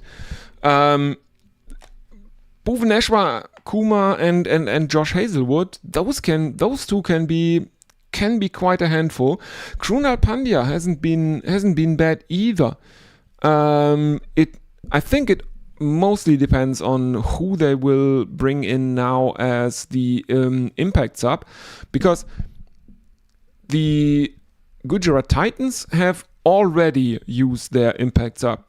After the 19th over of their innings, they substituted out one of their leggies. Lefties, Entschuldigung. Sorry, lefties. Kulwant Kesholia. He was subbed out, and in his stead, Rahul Tewatia was subbed in. Let's see what the Royal Challengers Bangalore, who have not yet used their impact substitution, let's see who they will bring in. I'm guessing they will sub out someone like Venkatesh, or maybe even Tim David. Anyway, they will sub out one of their batsmen, and I can't remember what the options were. They have, obviously, as the Gujarat Titans, they have 5 impact sub options. Let's see. Now we are seeing some highlights of Rajat Patidar's 93 not out of 33 deliveries, 5 fours and 9 sixes. So that, I think, is a good indication of the ground. It is relatively small. Patidar hit more sixes than fours in his innings. The pitch looked a good surface to bat on, and the outfield was really, really, really, really quick. The Gujarat Titans fielder at times looked a bit wobbly. Rashid Khan produced several misfields out in the deep, and obviously Kagiso Rabada conceded or dropped Rajat Patidar on 20, and he went on to make 93. And then there was also, I think that was Kulwant Kesholia. He bowled an over that was going for 28 in the end, and one of the reasons why that over went for 28 runs in the end and was the most expensive over that the Gujarat Titans bowled. I think there were 2 or 3 no balls in there, and he followed those no balls with wides. And I think at one stage during the over, I counted out how many actual deliveries we had seen, which was at that stage it was 6. We had seen 6 deliveries, and we were only halfway through the over, because there were no balls and wides galore. Now I can see Tim David. He is still out on the field, so he is not getting subbed out by the Royal Challengers Bangalore. So maybe Venkatesh Iyer, someone like that. I can't imagine Kohli allowing his captain to substitute him out in a playoff match. That's just unrealistic. That's an unrealistic expectation, I would think. But let's see. The fielders were getting ready. Bhuvaneshwar Kumar was already warming up. The batsmen are padded up and standing near to the boundary. So there is hope that we will see some cricket in just a few minutes, and let's see if we have some. There are the teams coming up, but let's have a look at the YouTube chat. Brian in Brisbane, YouTube cut out on the final ball. Final score 254 for 5. Brian. Eric J is frying tonight, and Kai says RCB are on fire. Yes. Kai, RCB hatten heute wirklich eine wirklich gute Nacht. Das war, wie gesagt, das war das höchste Total in einem IPL Playoff Game Match. So yeah, because Kai is one of my German fans, so please forgive me the short German intermission or interlude. And Frodong says Gujarat Titans are 9/2 long shot as per the bookies. RCB 1/7. Yes, and let's have a look what the lads down at the pub are saying. They are saying RCB are 90% favorites to win this. And who else to believe but the lads down in the pub? Now Kohli is joking around with the umpire. He is in a good mood. I mean, he's not as expressive as Kumar Sangakkara was on Sunday.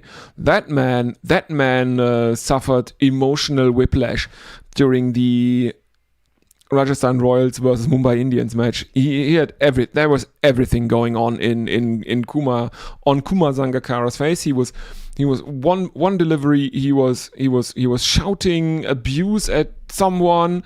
Next delivery, a wicket fell, and he was suddenly all smiles again. And this went on this went back and forth a bit for a few overs, and then with about 7 overs left in the match, the guy developed a real 1,000 yards there, which is a condition that is generally associated with combat veterans and PTSD, bad cases of PTSD. So we have play, and it is Jacob Duffy who is opening the bowling, the right fast medium bowler, and he digs in a Yorker to Sai Sudarshan, the left-hander. Duffy is bowling right arm over the wicket to the left-hander, and Sudarshan begins with a boundary. I think he begins with consecutive boundaries. Yes, first one was into the leg side, the other one is now towards extra cover. And there are fielders running after it. And I think the Gujarat Titans batsmen were, just as insurance, they were running between the wickets. And as soon as Sudarshan reached the non-striker's end, he slipped and fell flat on his ass. But at that point, the ball had hit the boundary, and the running wasn't really all that necessary.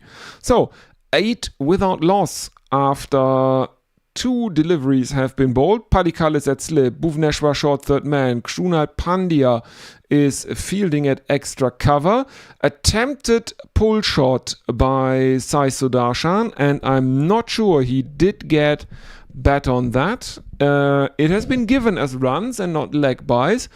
It looked as if it could have come off his... Oh, yes, it comes off his hip or his upper thigh, but first it goes onto the bat, then he hammers it into his own right thigh, and so they run a single. So Shubman Gill is now on strike. All the field has to be reset because Gill is a right-hander. Still a slip, still short third man. Defended back towards the bowler by Shubman Gill, and there is no run. 9 without loss. They need 246 more runs. The orange cap leaderboard, can that change in this match? Yes, it can. Sai Sudarshan and Shubman Gill are currently in first and second place respectively. 22 runs divide them. Attempted leg glance, appeal for caught behind. Is it a strangle down the leg side? The umpire thinks a bit and he gives it as a wide. Rajat Patidar is in conversation with his keeper Jita Sharma, and it looks like he has made the tee. And indeed, Royal Challengers Bangalore have reviewed, well, in this case, probably both the wide call and the wicket. Or how do you know what they review? So originally the wide is given. Have they just reviewed the wide call?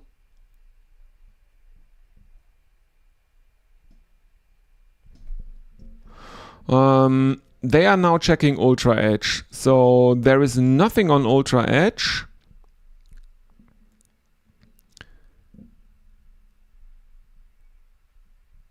Is the wide call overturned? Yes, the wide call has been overturned. It turns into a dot ball, but it is also not out because there was no spike on Ultra Edge. Final delivery of the first over is coming up, and Gujarat Titans are 9 without loss. In comes Jacob Duffy, right arm over the wicket to the right-hander Shubman Gill. Elegant cover drive that is fielded by Tim David at sweeper cover, and that is another couple of runs. So Gujarat Titans are 11 without loss after 1 over. Shubman Gill on 2 of 3, Sai Sudarshan on 9 of 3, and Jacob Duffy has figures of none for 11 from his first over. And yeah, I was really expecting they might actually give them a bit of a taste of Hazelwood first up, but they have decided to go with Jacob Duffy. But I'm now I'm relatively certain they will go with Bhuvaneshwar Kumar. There he is on my screen now. Yes, it is Bhuvaneshwar Kumar who will bowl the second over. Shots of the people out in the stands. One little boy is holding up a sign saying King Kohli versus Prince Gill. Also, almost all the fans are wearing IPL fan merch, so they're wearing the jerseys of the teams and stuff like that. And in the middle of a sea of RCB jerseys, there was one guy wearing a brown LA Dodgers t-shirt, and he stood out like a sore thumb. also mostly because the color of that T-shirt was very, very tasteless. It was really poopy brown. Bhuvaneshwar begins his over with a dot ball, then he bowls a wide to Sai Sudarshan. So 12 without loss, the Gujarat Titans. I guess scoreboard pressure will play a very, very big role in this match, because the required run rate, and we are only in the second over, is already trending towards 14 for the Gujarat Titans. They are currently going along at around 7 or something like that, I would assume.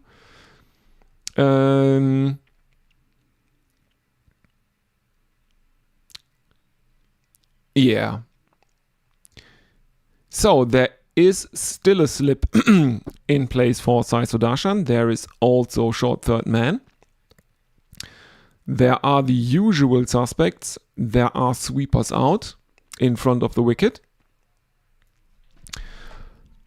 And we are seeing probably the replays. Oh no, they actually made Kagiso Rabada, who took a wicket, who now has the purple cap, because before this match he was on the same number of wickets. He was tied for the number of wickets with Bhuvaneshwar Kumar, but Bhuvaneshwar Kumar had a better economy, so I guess that was the tiebreaker. In the first innings, Kagiso Rabada took 2 wickets, so now he was presented with the purple cap, and for sponsorship reasons probably he had to do a shoot in front of some sponsor background for press conference or for interviews and stuff like that, and just a 2-second shot. He is handed the cap, he puts on the cap, he gives the thumbs up. That's it, gone. Thank you. And I mean, he has not yet been subbed out, or he has not been subbed out. He could actually have to bat. It's unlikely that he has to bat in about 5 or 10 minutes, but it is still possible. Bhuvaneshwar Kumar bowls a very, very tidy over, the second one up. Just a wide and a single can be added to the Gujarat Titans total. 13 without loss, 2 overs gone. So yeah, the required run rate is trending towards 14, and Gujarat Titans are currently going along at 7. I know that there are wild swings possible in the required run rate and the current run rate in a T20, but yeah, that is some cause for concern, because Royal Challengers Bangalore after the made 75 in the power play, something like that. As Jacob Duffy continues and he bounces Sai Sudarshan first delivery up. Sudarshan cannot get bat onto that one, even though he is looking for an uppercut.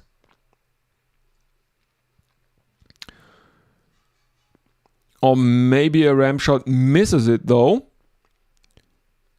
In comes Jacob Duffy, right arm over the wicket, and a brutal pull from Sai Sudarshan as he pitches it up a bit more, but because the previous delivery was so very, very short, that is still on the shorter end of a length, and it arrives at basically hip height at Sai Sudarshan's end, and that is a brutal pull, and that flies through mid-wicket, finds the boundary. That is the first boundary, the third boundary of the innings. All of them have been hit by Sai Sudarshan. Shubman Gill has been quite quiet thus far.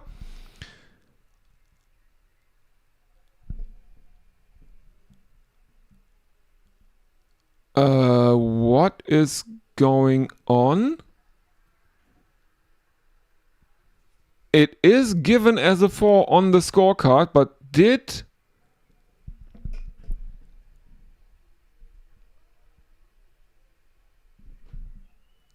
First of all, Sai Sudarshan has cut it very, very hard. And I need the replay because the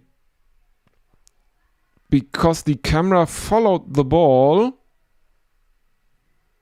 Oh yes, I did not even see that. Sai Sudarshan pulled very, very hard.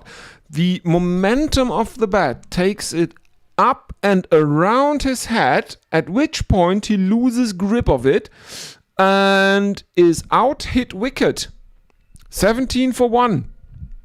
That wasn't in the live pictures because the camera was following the ball, and I didn't even see Sai Sudarshan losing control of his bat and basically folding it around his head, losing control of it, and hitting his own wicket with his bat.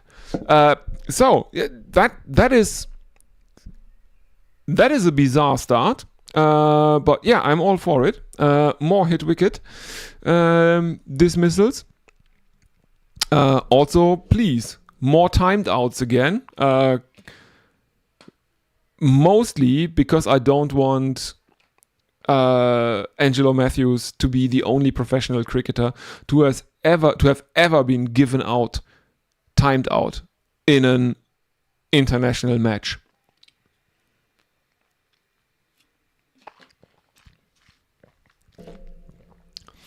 That was quite fun, and I don't think Shakib Al Hasan made many new friends that day.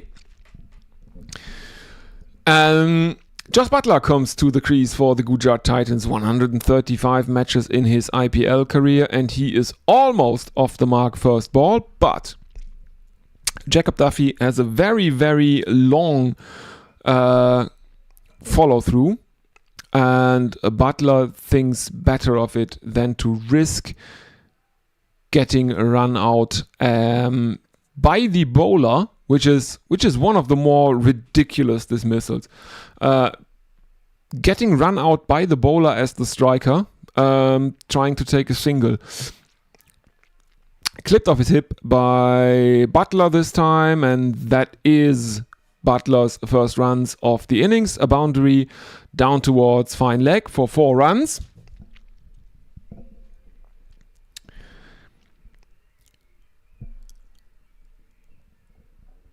And yes, I mean, Jos Buttler, he is definitely one of those batsmen who excel in these white ball situations. The pressure is on. Buttler can go big. And he can accelerate in innings, and he is looking to accelerate in innings, because he follows his 4 with a 6 over deep square leg, and that is 14 runs and 1 wicket coming off the 3rd over. The wicket was the bizarre dismissal of Sai Sudarshan, who decided to swing his bat so hard that it came back around and hit his wicket. They need 228 from 102 deliveries. The current run rate is 9. The required run rate is 13.41. Jos Buttler is on 10 of 3. Shubman Gill on 2 of 6. Jacob Duffy has figures of 1 for 25 from 2 now. Bhuvaneshwar Kumar is given the 4th over. No big surprise there. I think the time that the bowlers were rotated through and no one was given 2 consecutive overs from one end. I think that's over. That has been over for a few years now, as Bhuvaneshwar Kumar has Shubman Gill clean bowled, hits the top of middle, and that is a wicket. Straight through Shubman Gill, Bhuvi Kumar. It's a great delivery. There is seam movement into the batsman, and Shubman Gill just is just cut in half there. 2 of 7 for Shubman Gill, strike rate of 28.57, and Nishant Sindhu is the new batter. Just a second.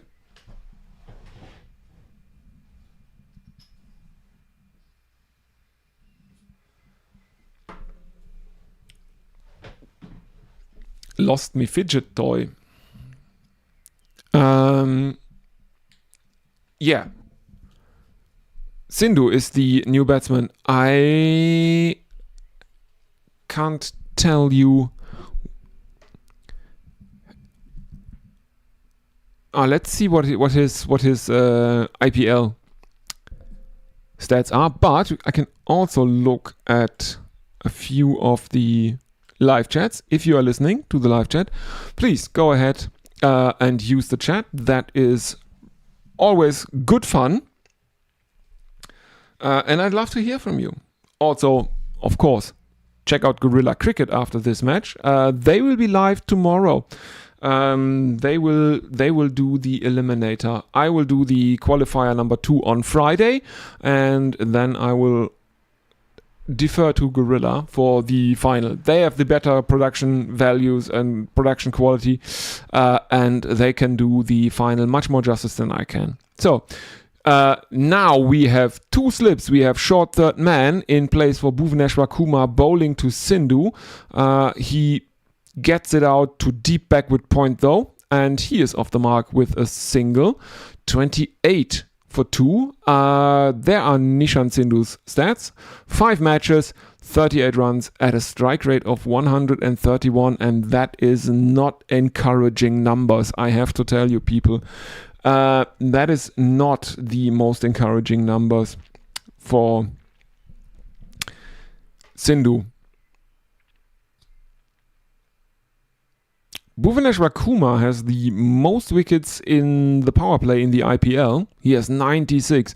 Trent Boult has 72, as does Deepak Chahar. And also Sandeep Sharma has 64.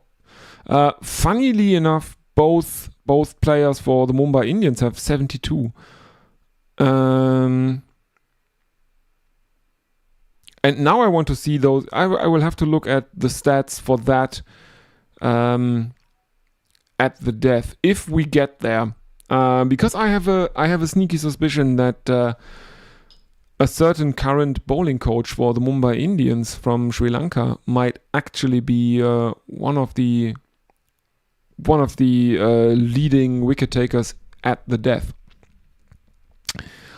Butler lives a charmed life, gets an outside edge. Jitesh Sharma can't take the catch. It is very, very low down, and he has to fling himself to his right.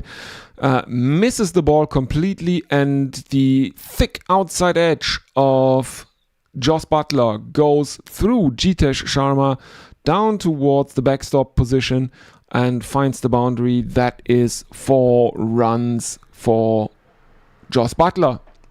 Moving on to 14 of 5.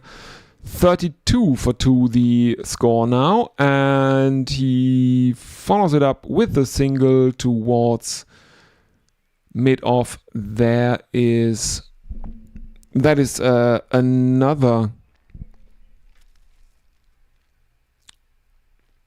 rotation of the strike. But now Gujarat Titans are really starting to fall behind. This is where, after losing Venkatesh Iyer, Virat Kohli and Devdutt Padikkal really upped the run rate.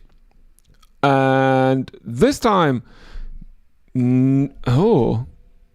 Sindhu squeezes one through the slips cordon that is packed there, that slips cordon, and that is something that Royal Challengers Bangalore cannot have. They have to be really sharp in the field. That is, I think the fielding in this match is what might actually win or lose you the match. There were some rather well, I'm not going to say egregious fielding errors by Gujarat Titans. But Gujarat Titans, they had their problems with the fielding.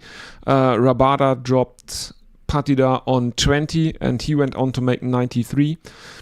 Hazelwood replaces Duffy now. In he comes, right arm over the wicket, clipped off the pads by Jos Buttler, but fielded at mid-wicket. There is no run. 37 for 2, the Gujarat Titans. And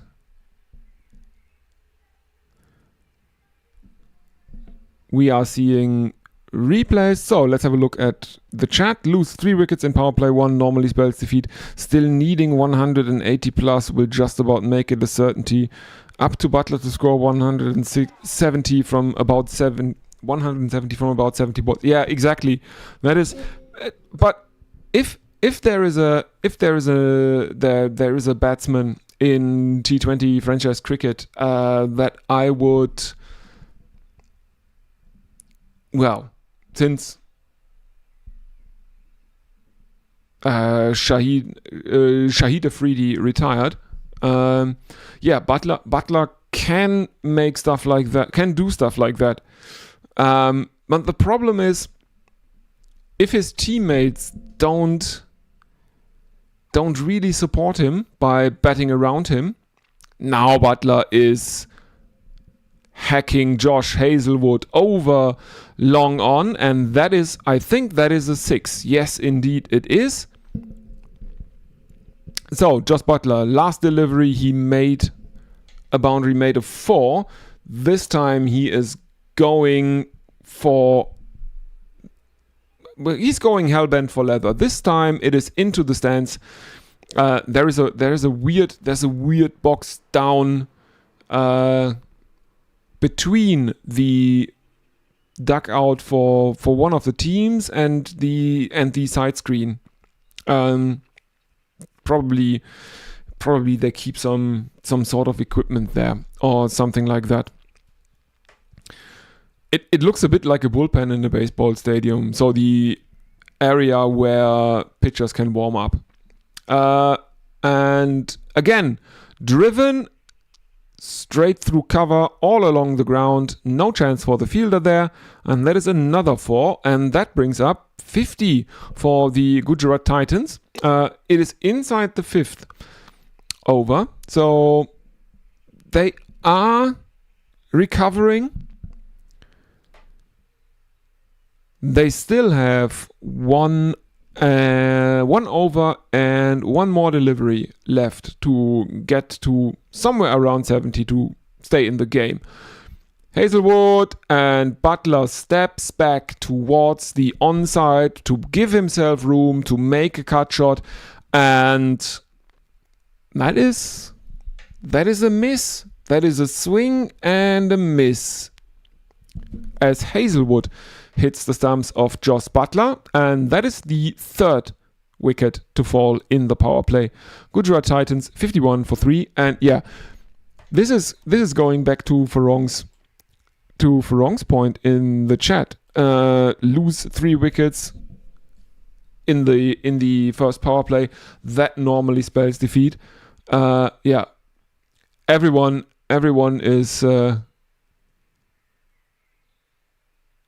is trying to hug Josh Hazelwood. He's a big boy, and you can hang a lot of hang a lot of small Indians off of Josh Hazelwood, I would think. On the other hand, having other big boys like Tim David in the team. Tim David, Finn Allen, not that stupid comedian Tim Allen. Tim David in the team. That doesn't really help. But Washington Sundar is brought in at number 5 for the Gujarat Titans. Are they going to do... Are they also trying to... No, they are not going to do a pinch hitter, because behind Washington Sundar there is Jason Holder, Rashid Khan, and I think those are the last they are playing 3 all-rounders and they're playing them at 5, 6, and 7. And I mean, yeah, thinking about it, if you have your keeper at 3, sure. Tewatia can bet a bit. He is listed as number 11 here on the scorecard. I would think he would bet above Mohammad Siraj and Prasid Krishna at least. Kagiso Rabada can slog one. But he's no guarantee. He's a slogger. But Mohammad Siraj is hopeless with the bet, and Prasid Krishna is as well.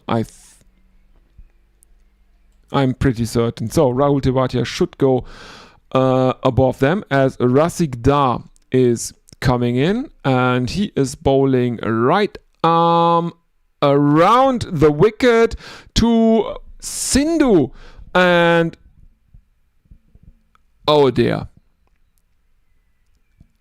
Sindhu looks to defend it. It loops into the air and to the right of Rasik Dar, and Rasik Dar has his first wicket with the first delivery that he bowls in this match. Nishan Sindhu caught and bowled Rasik Salam for 5 of 3. It's a slower ball. He closes the bat face too quickly, I think. Let's have a look at the replay. In he comes, right arm around the wicket. And yes, he misreads the slower ball. He's not really prepared for that. Because he plays it with a straight bat, it loops straight back towards the bowler. And that is the 4th wicket to fall for the Gujarat Titans. And as we say in Germany, that should be that. Gut Nacht, Marie. Good night, Mary. Na dann, gut Nacht, Marie. Yeah, that should be that. Nishan Sindhu is gone for 5 of 3, caught and bowled Rasik Salam, and they have brought out Jason Holder. So behind Jason Holder there is Rashid Khan, who is always on the brink of fancying himself a true all-rounder. And when he has a good day with the bat, he is a good all-rounder. But if he has a bad day with the bat, which is... I think he didn't make that many scores this season. So, the last 19 deliveries have brought 38 runs and have cost Gujarat Titans 4 wickets. And if everything goes according to plan, Royal Challengers Bangalore will have a very, very nice, relaxing break. They will play their next match on Sunday, as Rasik Salam beats Jason Holder first ball. 54 matches, 317 runs at 124 strike rate in the IPL career of Jason Holder. And let's see what Holder can do here. He needs to get his eye in first. Short third man is in for Jason Holder. He defends it into the offside and almost a run out. Virat Kohli picks it up. Coming in from a mid-wicket, picks it up and lobs it at the stumps, misses it. Jitesh Sharma, the keeper, is backing up, as is Krunal Pandya.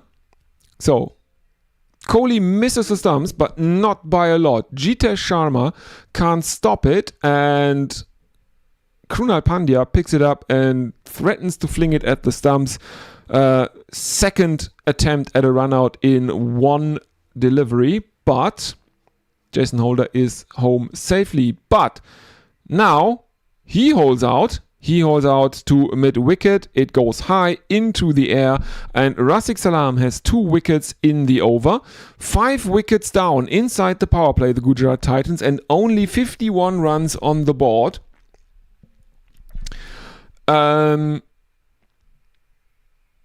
Yeah. Common sense would say, yeah, that's it then. Thank you very much. Let's have a look at the chat. If you are listening, please do go ahead and use the chat.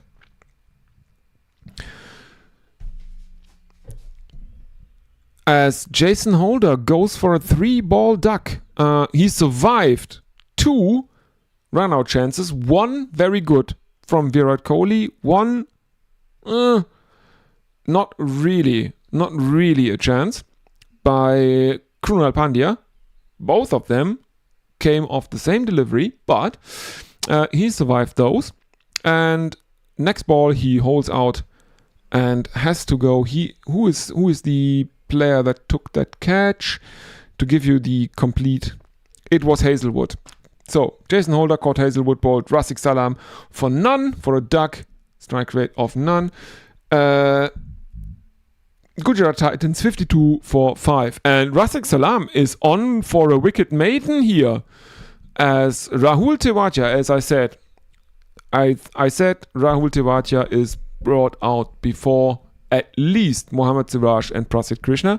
But apparently they think he is a lot better than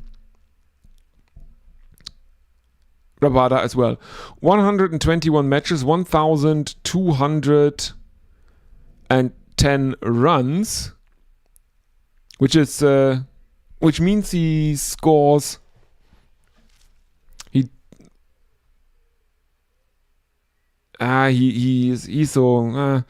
a lower order batsman. I don't think he bats in every match that he plays, because otherwise it would be his average runs per innings would be about 10. So doesn't matter. Rafiq Salam does indeed get his wicket maiden in a T20, in an IPL T20. That's quite good, I would say. Gujarat Titans 51 for 5 after 6. Washington Sundar are north of 1. Rahul Tewatia has survived 2 deliveries, but he has scored as many runs as Washington Sundar. So the last 19 deliveries have brought 30 runs and have cost the Gujarat Titans 4 wickets. And yeah, I think this is now turning into what listeners of Guerrilla Cricket have termed a bear game. I think Hazelwood will continue, played out to deep point by Washington Sundar. It is fielded there by Rajat Patidar, and that is a single. Yeah, this is turning into a bear game. Very, very non-competitive games are termed as bear games because in Gujarat, in Guerrilla Cricket lore or mythology, if the bear makes the effort to get to the studio for a T20 match, normally for a T20 match, normally for a franchise T20 match, so mostly the IPL. If the bear makes the effort and gets to the studio, it is a very, very uncompetitive match, and he is very, very annoyed. And yeah, the bear commentating an IPL match is not good omens. Yeah, but this one has also turned into quite a bear match as Hazelwood continues, squeezed out towards Rafiq Salam at cover. There is no run by Tewatia. 52 for 5, and the dugout of the Gujarat Titans, they are definitely thinking about which which team would we rather face in the second qualifier on Friday, because that's where you're going. Hazelwood, he has conceded the single of the first delivery of his second over, but since then, Rahul Tewatia has been unable to score. And yeah, he would have probably liked a wicket made in Josh Hazelwood.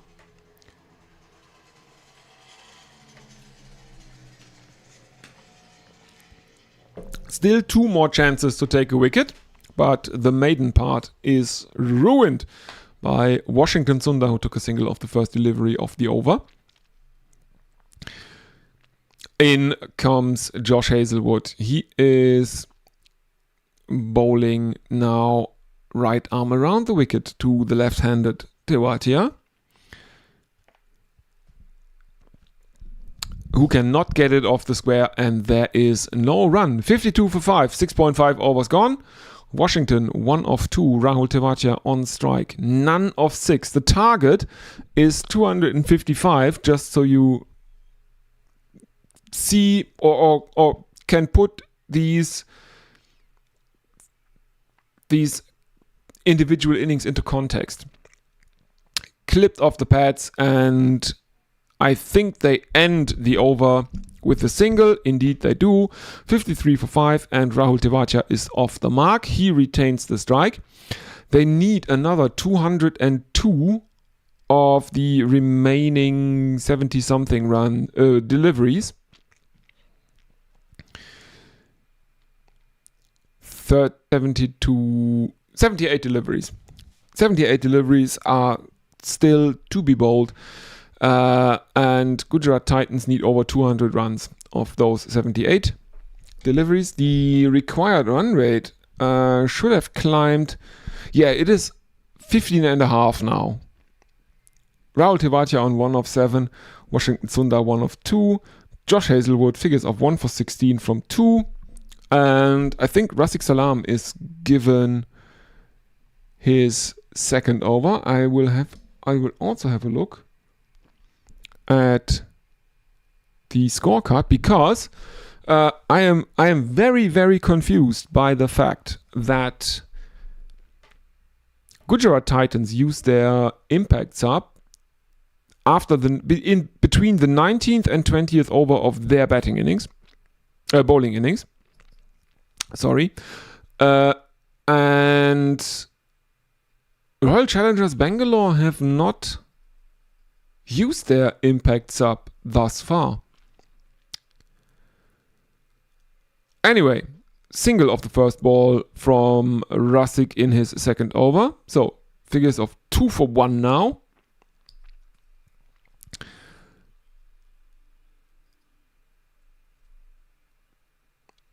And Washington Sundar has run through for a couple. Now that's...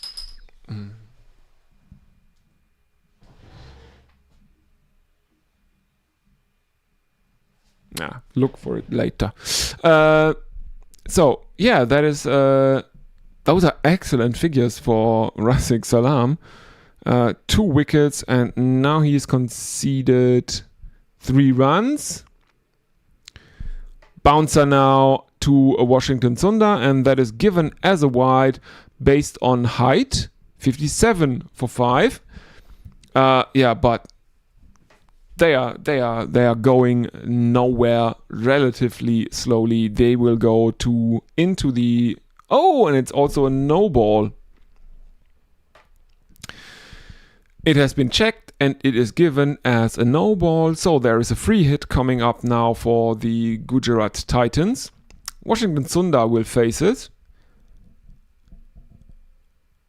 And yes, that is a no ball. There is absolutely nothing behind the line as the front foot touches the ground. And now Rafiq Salam is doing what... who was it?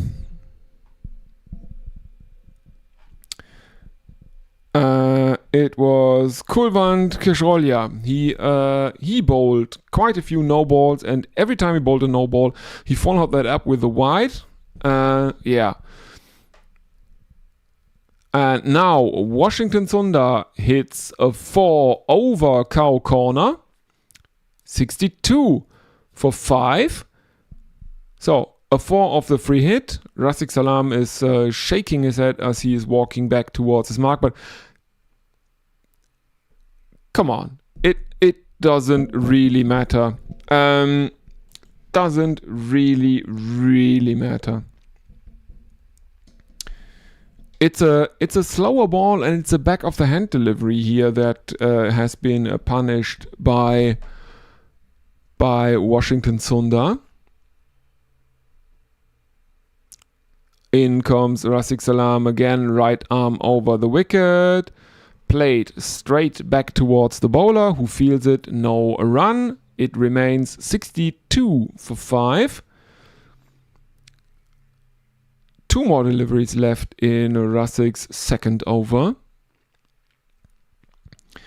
The TV commentators, I can tell you, are Ravi Shastri, Aaron Finch, and A.B. de Villiers. That sounds like a pretty wild combination. And now Graham Swan is standing behind Ravi Shastri. And actually, I've listened to commentary by Ravi Shastri and Graham Swan together this IPL. That is really wild. Graham Swan is an absolute troll, as is Ravi Shastri. And those two commentating together, and when they do the IPL, they get licensed to fool around or trash talk a bit. It's all about the entertainment. Shastri is a very good test match commentator. When he does that, it is nothing like his IPL commentaries. He's a really good test match commentator. Despite people always thinking, it's Ravi Shastri, it's Tracer Bullets and stuff. No, it's not. If he's talking about test matches, it's not. It is not the Tracer Bullet guy. So, end of the over. And Rafiq Salam concedes 11 runs. This is, I think, the second costliest over of the innings. I think the first one went for 12, but since then, Gujarat Titans have really decided to collapse in a heap structural integrity of wet cardboard, that batting lineup. 64 for 5. Let's have a look at the YouTube chat. Again, if you're listening, please go ahead, use the YouTube chat. That really helps a small channel like mine out, because engagement is engagement, and that is food for that feeds the algorithm. So my videos don't get shuffled down all that much in the algorithm. Don't forget to like and subscribe. And I don't really know if you can hype my videos. No, I don't think you can yet. This is some newfangled new feature for engagement with YouTube. I think it's not rolled out yet for everyone. So Duffy continues. He's given his third over. Starts with a single to Tewatia. In he comes, right arm over the wicket. Ramp shot from Washington Sundar, and there is a fielder.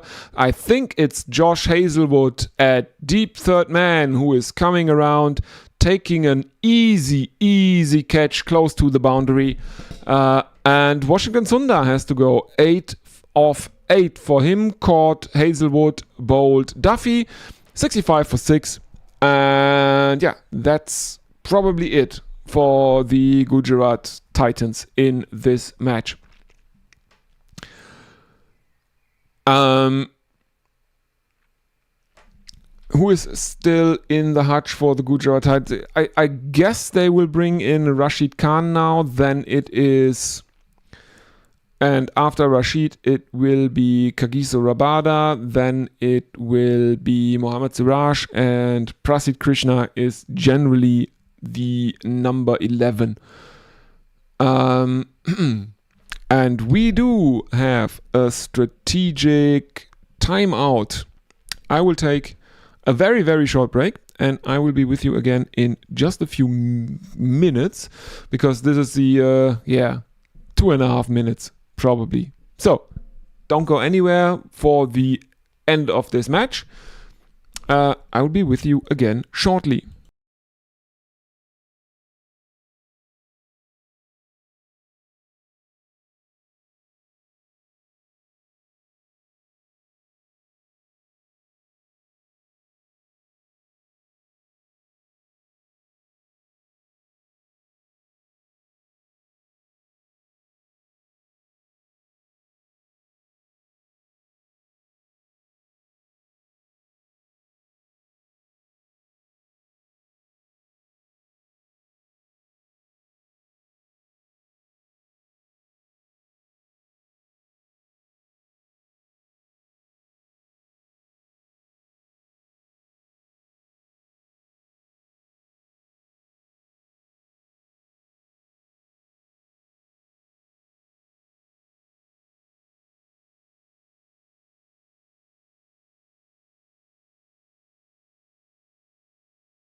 And we are back. And I've seen that I just gained a subscriber. So thank you very much for that, whoever that is. Come, say hello in the chat. That would be really, really, really nice. Indeed, it is Rashid Khan who is in at number 8 for the Gujarat Titans. And he is almost out first ball. Gets a top edge of Jacob Duffy. But Jitesh Sharma cannot come forward fast enough as Duffy is bouncing Rashid. I think he gets a top edge as he's trying to duck under it. He gets a top edge that hits him in the shoulder and then balloons up into the air, but no chance for Jitesh Sharma. He's standing too far back. Next one is cut into the region of backward point, but there is a fielder there, and Rashid Khan can't get off the mark second delivery either. So, yeah, whoever that was that subscribed to the channel during the stream,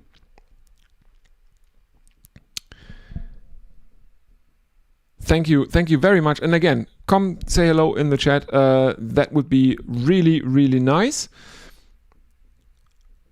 And yeah, thank you. So, Rashid Khan gets off strike, but he can't get a run to his name because he's off the strike on a leg bye. But that brings up the 66-6 for the Gujarat Titans. So number of the beast, and Tewatia ends the over with another cut shot towards Rafiq Salam, who is fielding in the backward point position to the left-hander, and that is another dot ball. So after 9, it remains 66-6. Rashid Khan is back on strike now.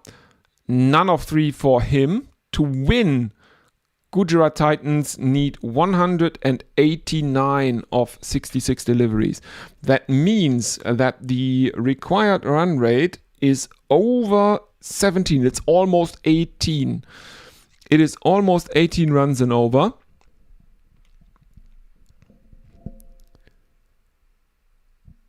So, anything but boundaries. Every 2 out of 3 balls will not get Gujarat Titans over the line, I think.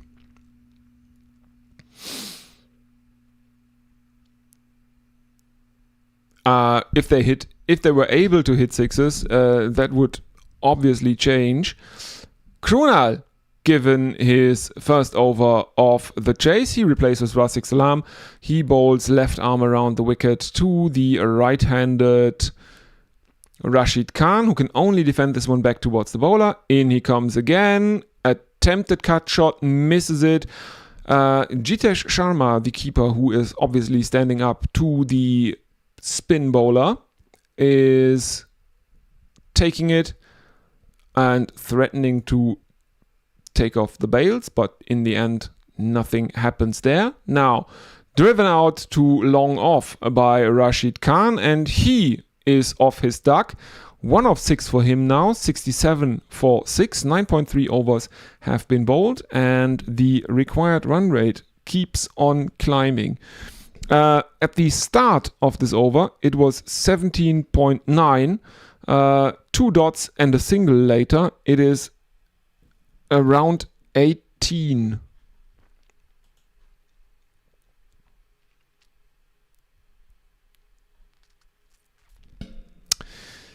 Kunal Pandya coming in, left arm around the wicket, tucked off his hip by Tewatia, the left-hander, as Kunal Pandya is continuing left arm around the wicket, even to the left-handers. And they take another single. So Rashid is back on strike.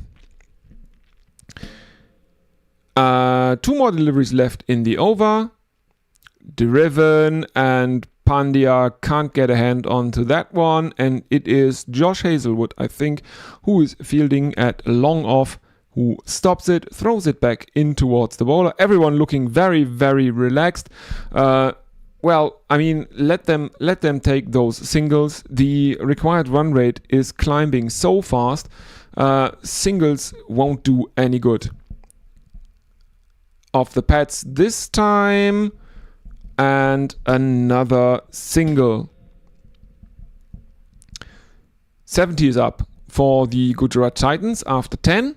Rashid on 2 of 7, Tewatia on 6 of 13 to win. 185 of 60 are required.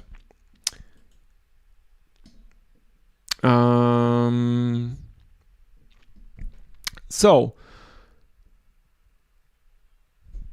the required run rate is now 18.5. Yeah, 18.5. They need 185 from 60. Krunal Pandya ends his first over with figures of none for 4, and Jacob Duffy is going to bowl out. He has taken 2 wickets so far. He has conceded 26 runs from his 3 overs that he bowled so far. So, excellent figures for Jacob Duffy. And the problem that the Gujarat Titans have is one more wicket and the tail will definitely be exposed. Brutal leg pull from Rahul Tewatia, and Krunal Pandya fields it out at deep backward square leg. They run a single though, 71 for 6.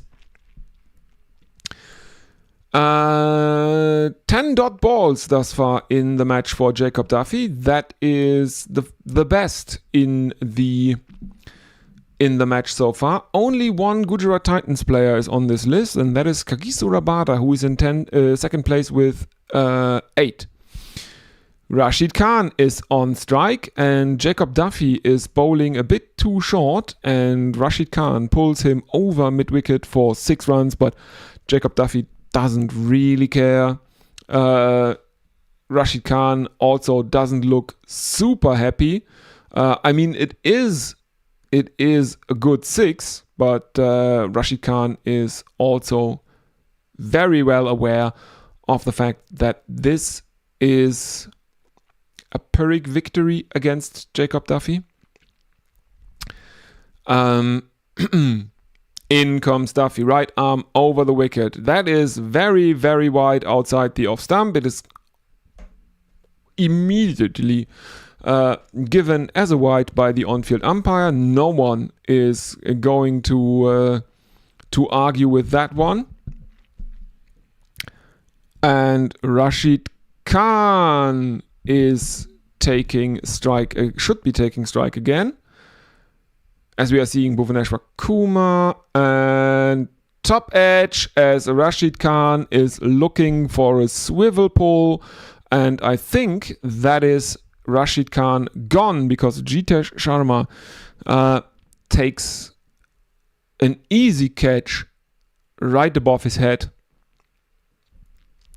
Indeed it is. 78 for 7. Rashid Khan caught Sharma, bowled Duffy for 8 off 9.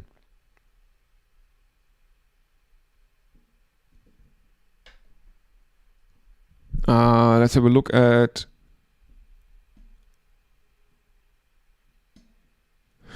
for some reason ESPN Crick Info, I was looking at who is coming in next, and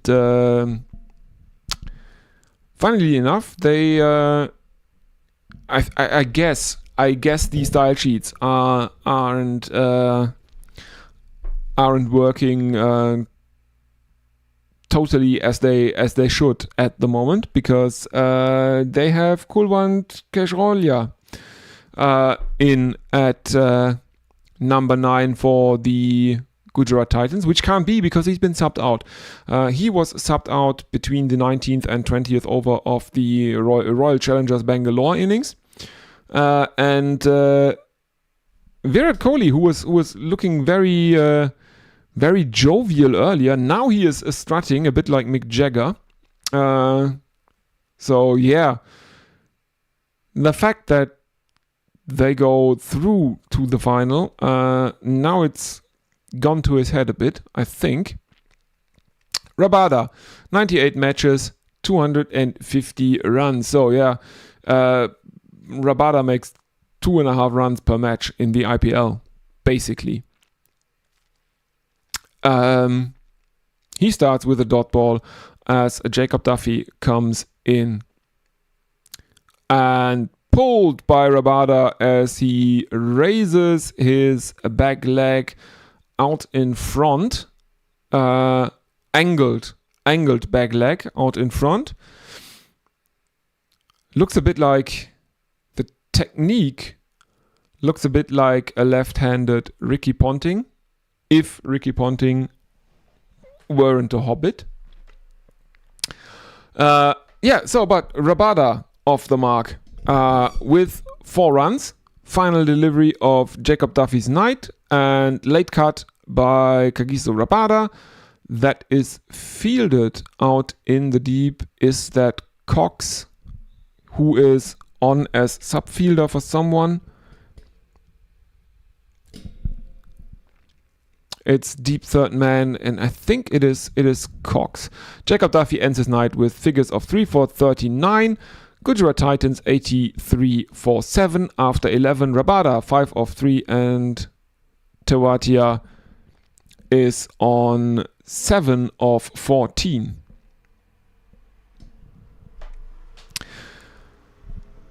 Excellent figures for Jacob Duffy. How many has Bhuvi? Bhuvi has one. Bhuvi needs another one to win back the purple cap. Thinking about it, just imagine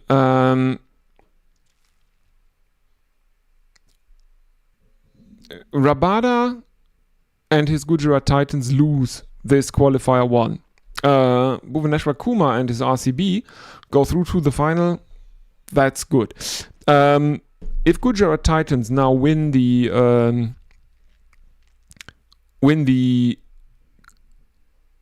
qualifier 2, which is on Friday, against the winner of the eliminator, which is tomorrow, and you can see that or follow that one over on GorillaCricket.com. Bhuvi basically misses out on one match that Rabada plays, that because if Rabada and his Gujarat Titans win the second qualifier, they have had one more match to make runs and take wickets.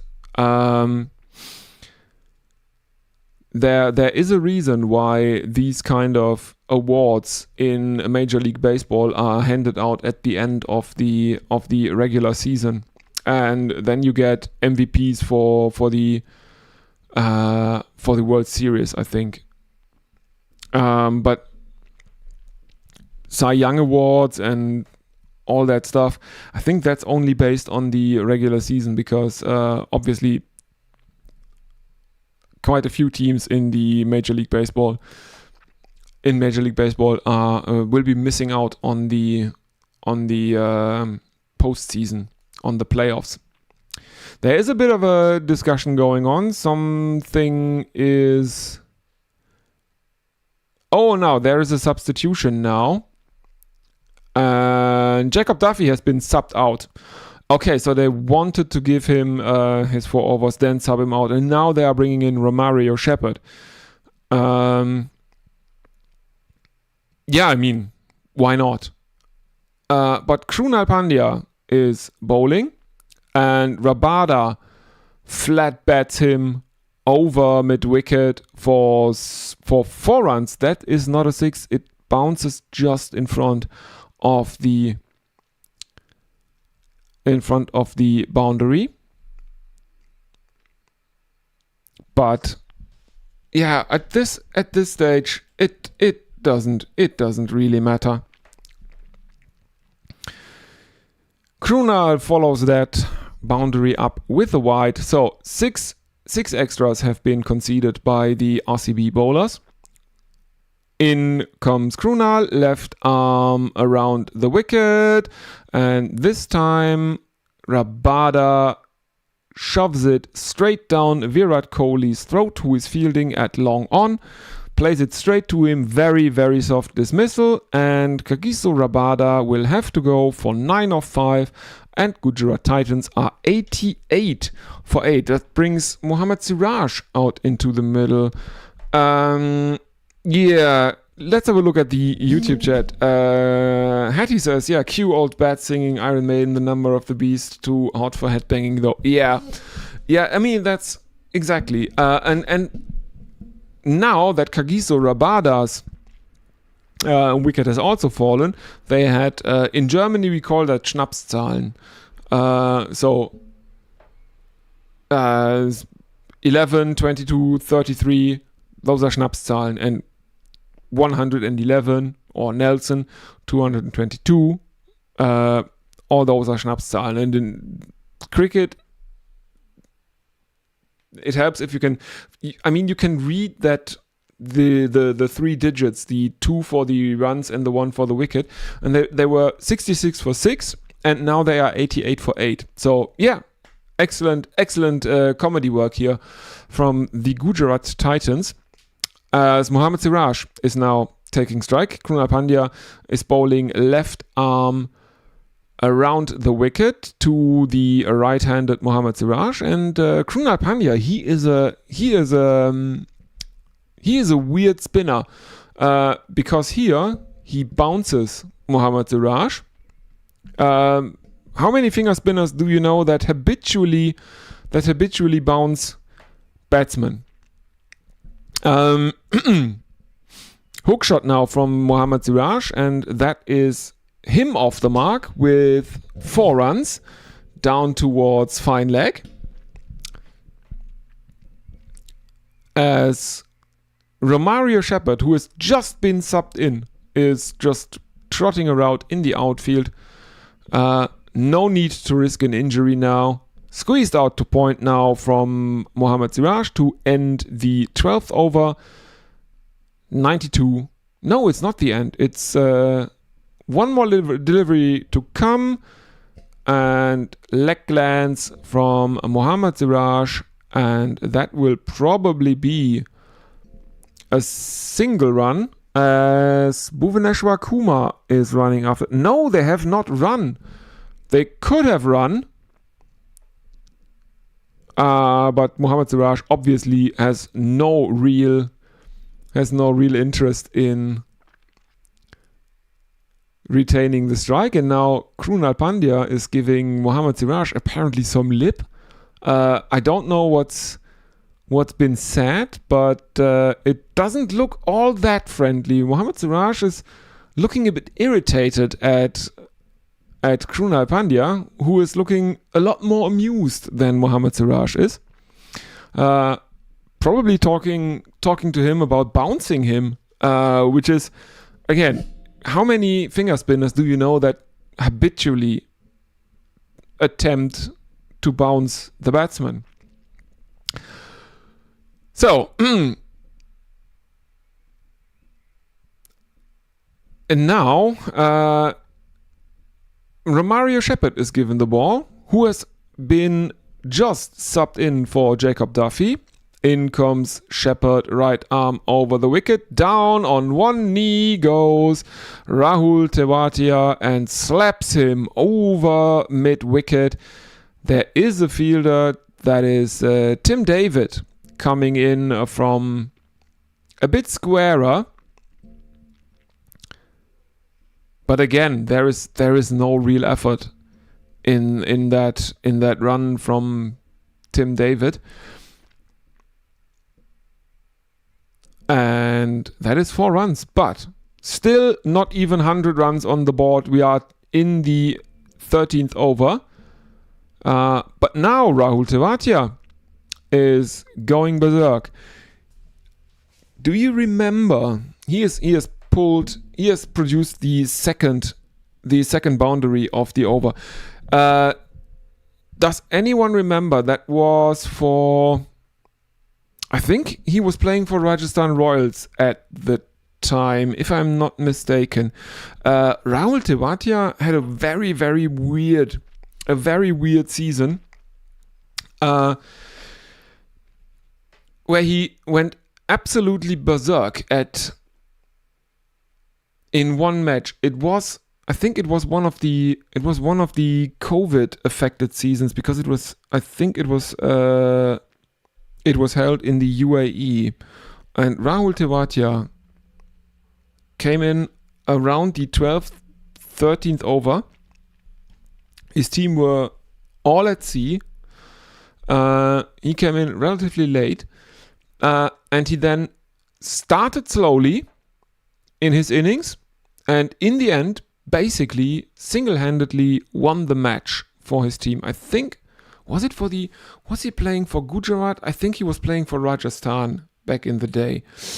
Because now he has hit 2 4s, a dot ball, and a 6 of the 13th over. Romario Shepherd has been taken to the cleaners. I don't think that he will be able to rescue the Titans here in this case, but I'm just saying he has a track record of doing stuff like that, winning unwinnable matches, and if that Rahul Tewatia could show up in the playoffs, that would probably the stuff of legends. In comes Romario Shepherd, bowling right arm around the wicket now to Tewatia, who plays it out to long on, where it is fielded by Krunal Pandya. And they run for a single. Bhuvaneshwar Kumar looking very, very relaxed. 107 for 8. Rasik Salam fielding out in the deep near the boundary. He is hyping up his teammates as Shepherd bowls right arm over the wicket to the right-hander Siraj, who defends it into the offside. There is no run. 107 for 8, 13 overs gone. They need 148 of 42 more deliveries. Rahul Tewatia will be on strike for the start of the 14th over. And let's have a look at the YouTube chat. No, I think I'm good there.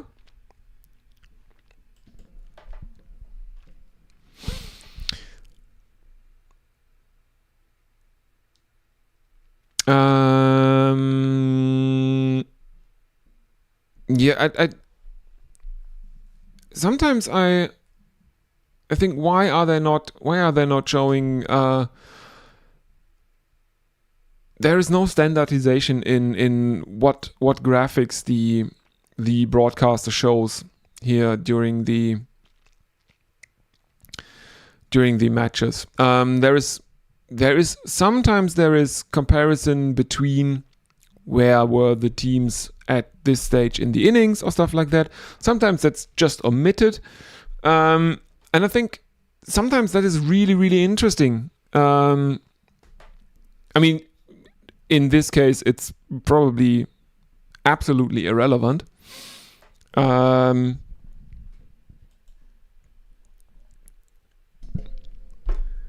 As Josh Hazlewood continues, and Tewatia can't do anything with the first delivery of Hazlewood that he faces.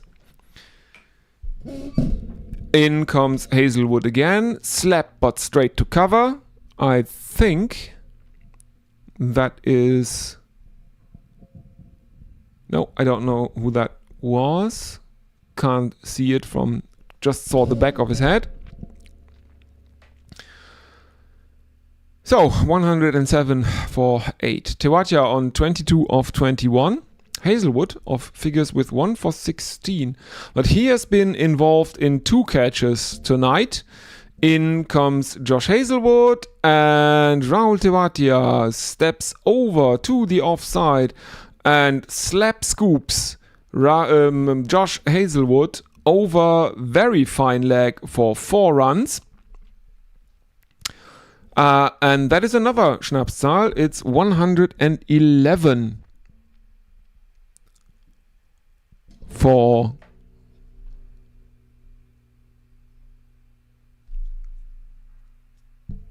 8. 111 for 8. That's a 4.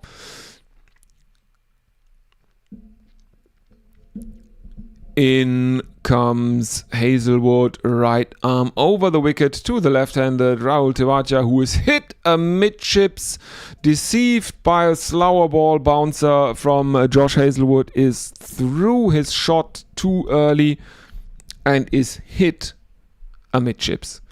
Ooh, that doesn't look good. You don't want to get hit by Josh Hazlewood, even if it's a slower ball. You don't want to get hit by Josh Hazlewood. Let's put it that way. Hazlewood is looking at Tewatia, picking up the ball and turning around smirking, looking at poor Rahul, who is obviously in pain. And now we have a sweep. Rahul Tewatia has just swept Josh Hazlewood for 6 runs. What is going on?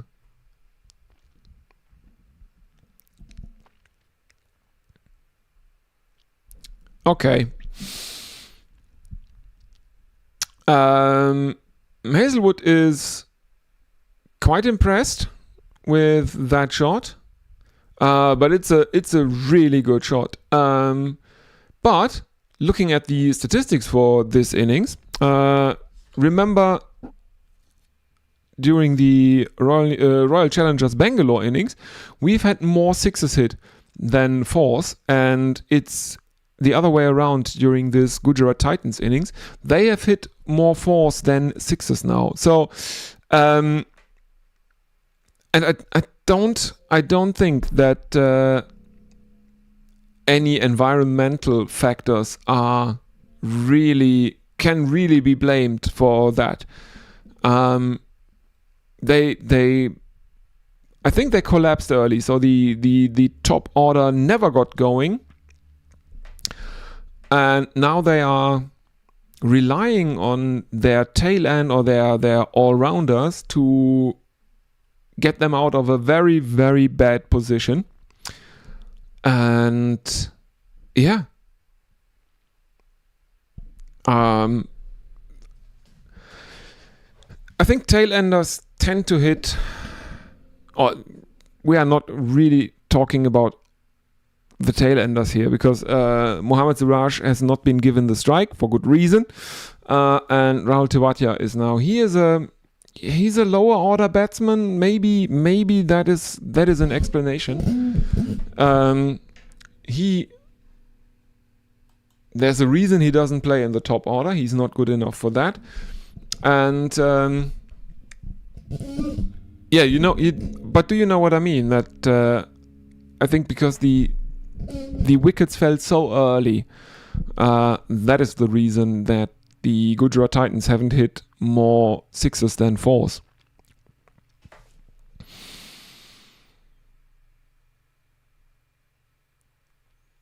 I mean,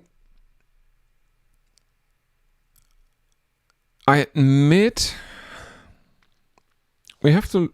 What is going on here? Oh no! And now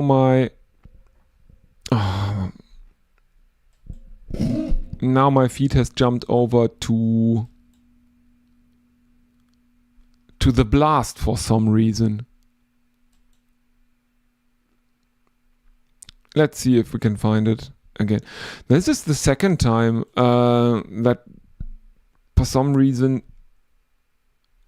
my stream has jumped over to something that I didn't even sign up to watch. Now I have found the IPL stream again. Krunal Pandya is bowling, and he has, I think he has, just a second.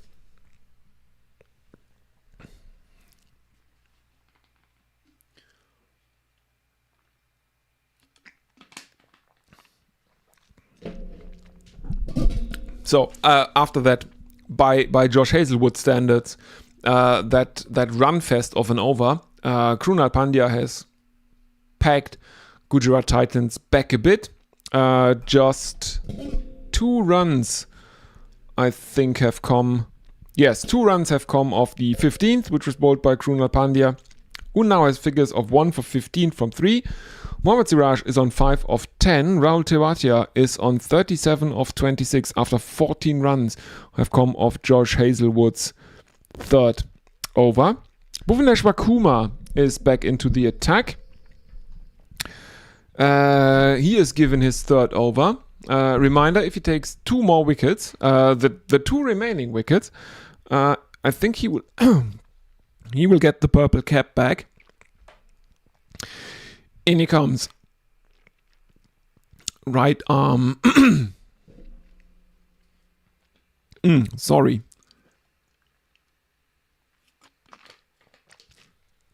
He's bowling right arm over the wicket to the left-handed Rahul Tewatia, who can do nothing with the first delivery that he sees. As we are seeing statistics, only one Gujarat Titans batsman is in the top 5 for the highest strike rate in the match, and that is Jos Buttler. He's in second.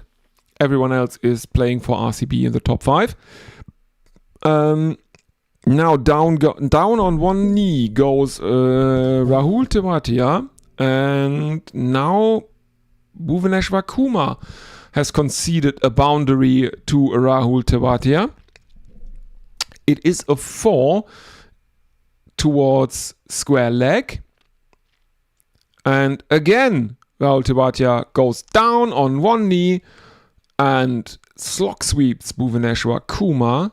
And this time it is for 6 runs. And he is approaching his half century. He is on 47 of 30 with a strike rate of around 150.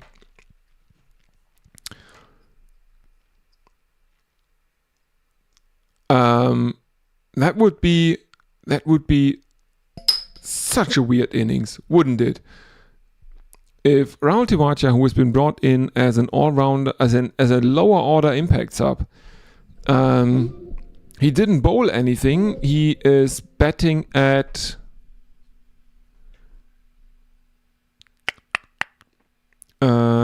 six, I think. Yeah, he's batting at 6.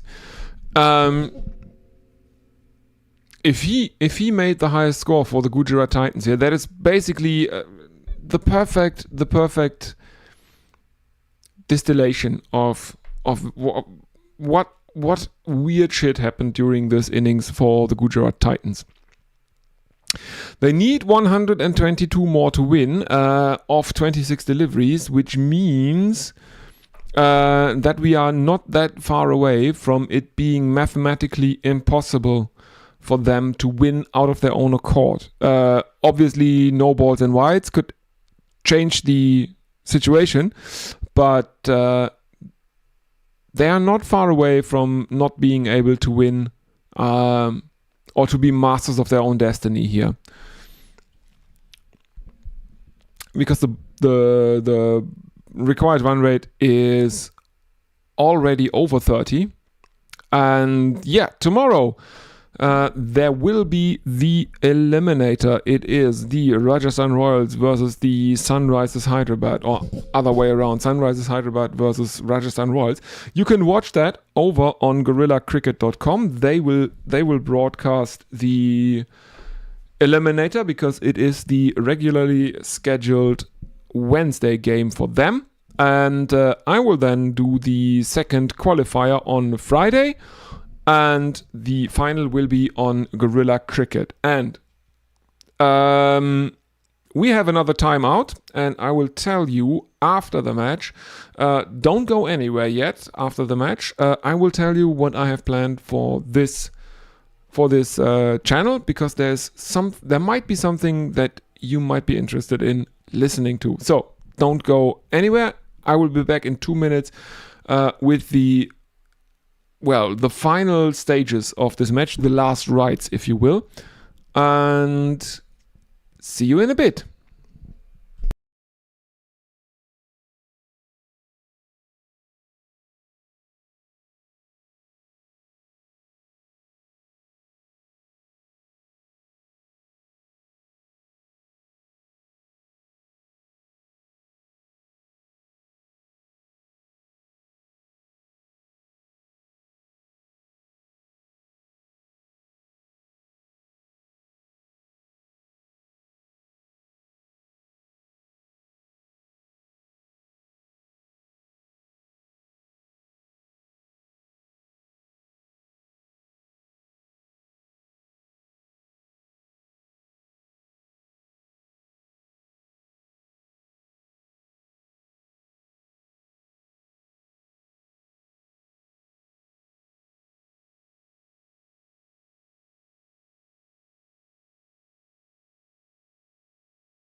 And we are back for the final stages of this first qualifier of the IPL playoffs. Rahul Tewatia has now equaled the number of fours in the match. That record was held by Rajat Patidar. Both have hit 4. And Tewatia is on 48 of 31, so he has a chance to make his half century. The only batsman for the Gujarat Titans to make a half century in this match. And Josh Hazlewood will bowl out. He is given the 17th over. In he comes, a right arm over the wicket to the left-handed Rahul Tewatia, and he bangs one in short, and that should be the 50 for Rahul Tewatia, because Rafiq Salam is coming. Oh no, he is retaining the strike. I thought that one was underway a long time. That was traveling for a very, very long time, and I thought they might have tried to take a couple of runs, but looks like Rahul Tewatia has decided, no, Mohammad Siraj at the other end, no chance, and I'm not even running couples here. I will go to 50 with a boundary, and that should be his boundary. Cut, that evades short third man and crashes into the boundary at deep third man, and that is 4 runs. That is a 50 for Rahul Tewatia. 52 of 33 deliveries. His second 50 in the IPL, apparently. And I think the other one must have then been that, or is it just this season? Because the other innings that I remember that of Rahul Tewatia, that was so weird. I will look that up, and I will look up the scorecard if I can find it, and if I can find it, I will post that into the community tab for you all to have a look at it. That was a weird game.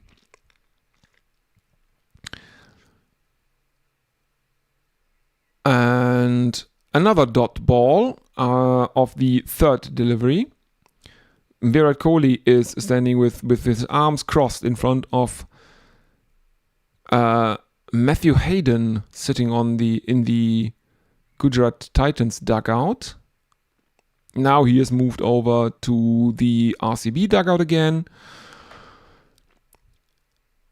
And another pull shot from Rahul Tewatia finds the boundary, this time at deep backward square leg.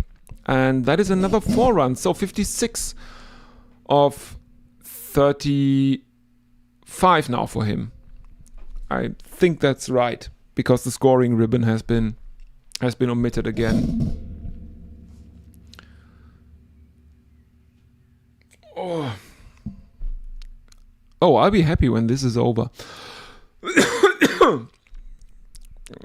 Done quite a bit today. Anyway,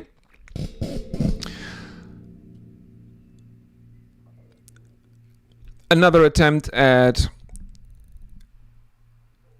a hook from Rahul Tewatia, but this time there is a fielder out there in the deep, that is Romario Shepherd, but this time Rahul Tewatia decides to take the single, trusting Mohammad Siraj to survive one more delivery from Josh Hazlewood.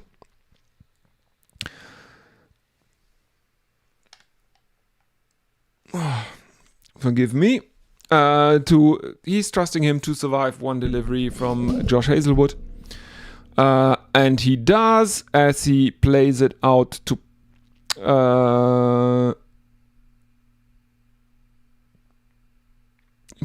cover. There is a fielder coming in.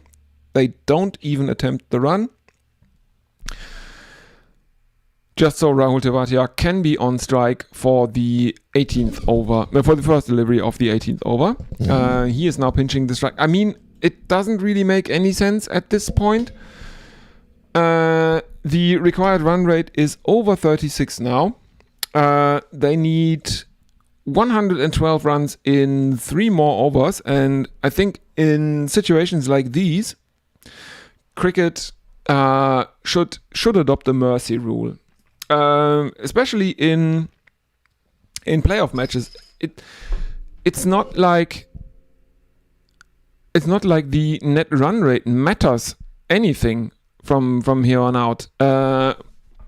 Royal Challengers Bangalore will go into the final, and Gujarat Titans will face whoever wins the game tomorrow between the Sunrisers Hyderabad and the Rajasthan Royals. The net run rate is irrelevant. As Rafiq Salam is given a third over, he has figures of 2 for 11 thus far.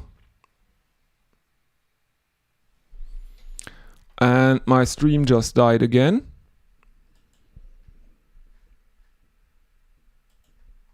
Give me a second.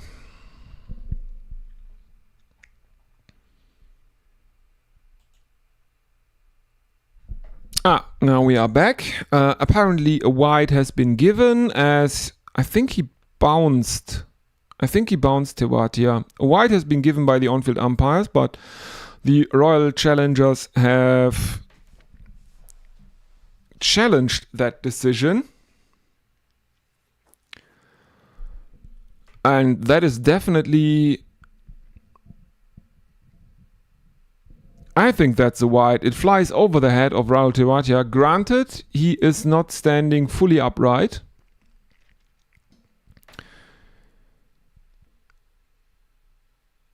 But the DRS, the third umpire, is taking his sweet time. Where's the overlay? 1 meter and 75, and the ball comes in at 1 meter and 83, and that is above the head, and that is therefore given as a wide. 144 for 8. Decision is upheld, and Rafiq continues. Right arm around the wicket, slapped by Rahul Tewatia. But there is a fielder coming in from extra cover. And they have not taken a run. That is a dot ball.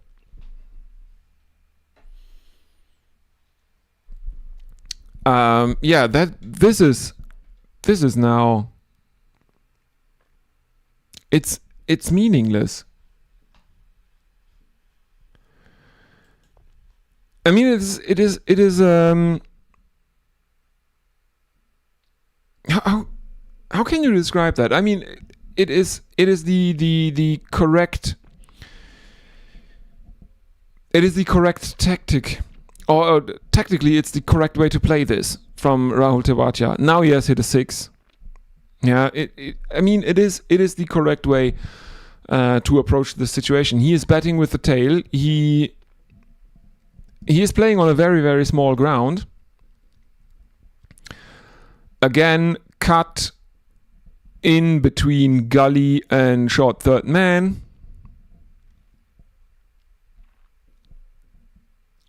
Yeah, it is the correct way to play it. He's playing with the tail, and he's playing with Mohammad Siraj, who is really a really fidgety and not very good batsman. So yeah. Look for possibility or chances or opportunities to put balls away to the boundary, score your runs there. But in this case, even if you scored a 6 of every delivery that you might face, and that is including all the deliveries at the end of the over that you need to turn over the strike to protect Mohammad Siraj. So you're not scoring 36 runs an over anyway if you play this correctly.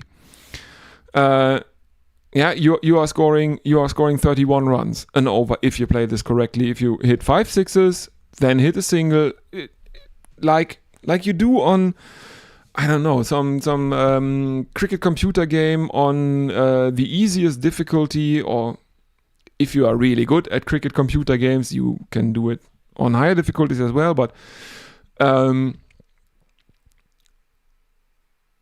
just to see how that works, you hit 5 sixes, then you need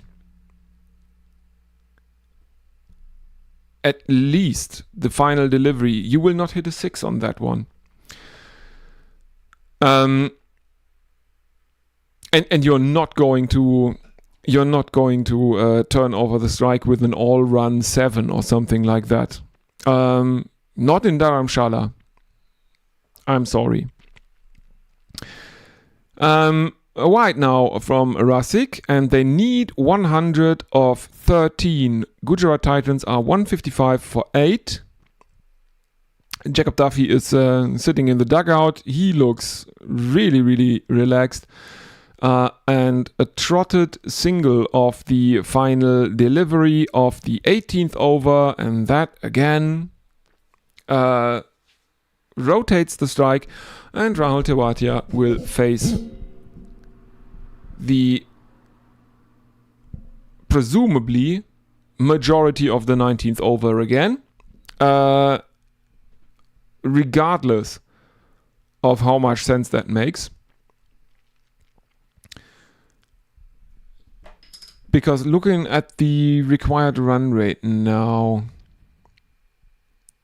it is 54. They need a hell of a lot of no balls and wides to win this. Even though Tewatia is on 68 of 42. 99 of 12, and Bhuvaneshwar Kumar is going to bowl out. He is given the 19th over. He checks his field. He now has the ball in hand. And in comes Bhuvaneshwar Kumar, right arm over the wicket, and slapped straight to Rajat Patidar at cover by Rahul Tewatia, and that is that. He has to go for 68 of 43 at a strike rate of 158, and that means Bhuvaneshwar Kumar now has up to 5 deliveries to absolutely demolish Prasidh Krishna, the number 11 for the Gujarat Titans, who is now coming out to bat because he is the final batsman in this Gujarat Titans lineup. But that should also mean that Bhuvaneshwar Kumar is getting the purple cap back after the match, because he now has taken 2 wickets in the match, as did Kagiso Rabada in the first innings. He took 2 wickets. And that earned him the purple cap, because before that it was Bhuvaneshwar Kumar who held the purple cap. He had the same amount of wickets same number of wickets as Rabada had, but he had a better economy rate, and I think that is the tiebreaker in these situations. Yorker to Prasidh Krishna now. And Krishna does well to get his bat in the way of that one, but they don't take a run. It remains a dot ball, as we are seeing replays of Rajat Patidar taking the catch. Bit of a send-off to Rahul Tewatia there. Cut, and that goes through, backward point, and Prasidh Krishna is off the mark. 4 of 2 for him now.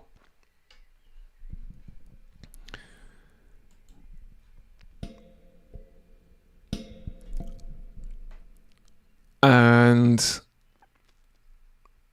yeah, where is the required run rate? It's 70 point something. Oh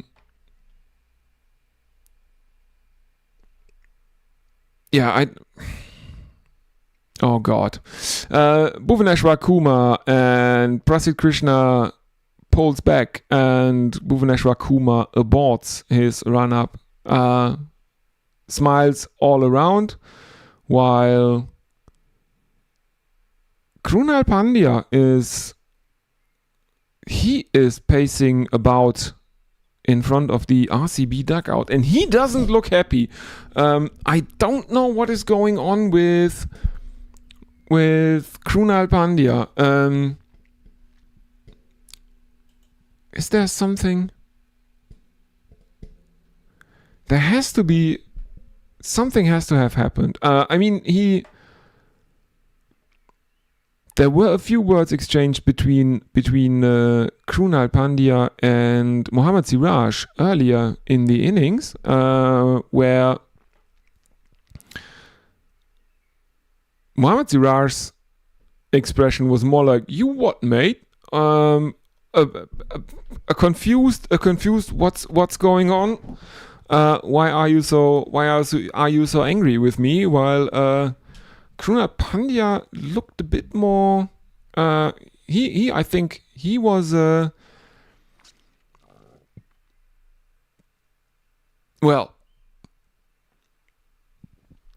He was. It wasn't all in good fun. I think what Krunal Pandya said to Mohammad Siraj.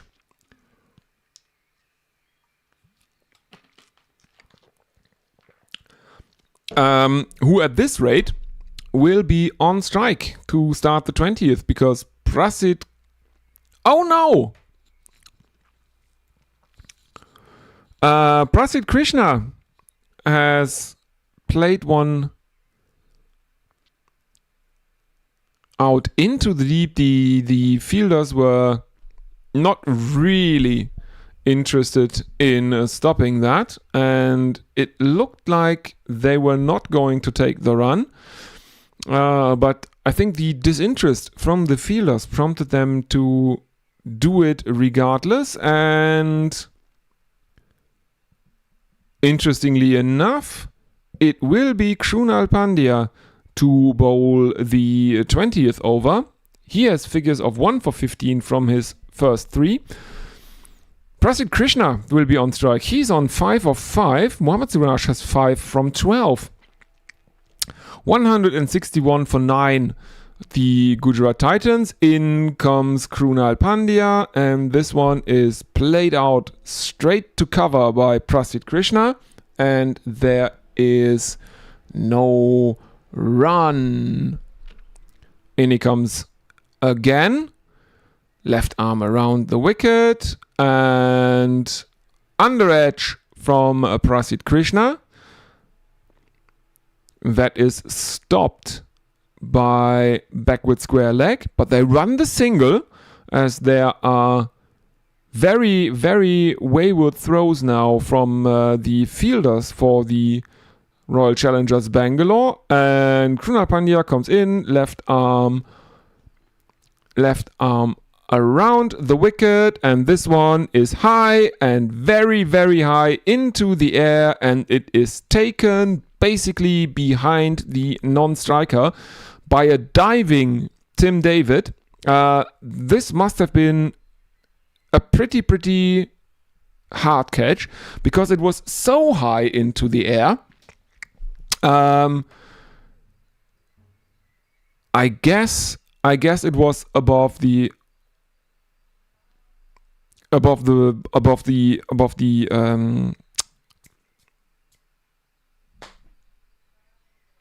god. Now I'm forgetting the word. Above, higher than the roof of the stadium. So that's what I was going to say, and I think the ball is really hard to pick up in the night sky in that situation, because the floodlights are all angled in. It's in the middle of the pitch, goes very, very high. But in the end, good catch made by Tim David. Mohammad Siraj caught David, bowled Pandya. He is the final wicket of this match, and the Royal Challengers Bangalore win it by 92 runs. Let's have a look at some of the lowlights of this innings. There are 3 scores in double digits in this innings. Sai Sudarshan, who made 14 and was out in a very, very bizarre way because he lost his bat, and that bat then rolled into his wicket. It was probably the most bizarre hit wicket I've ever seen. Josh Butler made a 29 at a strike rate of 263. And yeah, the highest score of the innings is the impact sub, Rahul Tewatia. He makes 68. In the end, Rajasthan Royals Gujarat Titans are all out for 162. 3 wickets to Jacob Duffy, 2 to Bhuvaneshwar Kumar, who should regain the purple cap. Josh Hazlewood takes a single, Rafiq Salam and Krunal Pandya each take 2, and Romario Shepherd, who was basically subbed in as the impact sub just to bowl a single over for no wicket and 15 runs. That was weird. Anyway, as I said, tomorrow the eliminator that is covered over on Gorilla Cricket. Go there, gorillacricket.com, to find out where and how you can listen to that and when. And on Friday, I will do the second qualifier. And on Sunday, the final will be over on Gorilla Cricket. And yeah, I was teasing. I have something special planned for this on this channel for after the IPL. I was talking to friends of the channel Ajit and Will Reynolds. You know them from Ajit, maybe from the Armchair Cricket podcast. He's also on Gorilla Cricket, as is Will. And we are going to select a team. It's going to be the all-time All Sharma 11. So an all-time IPL 11, but only players named Sharma are eligible to be selected.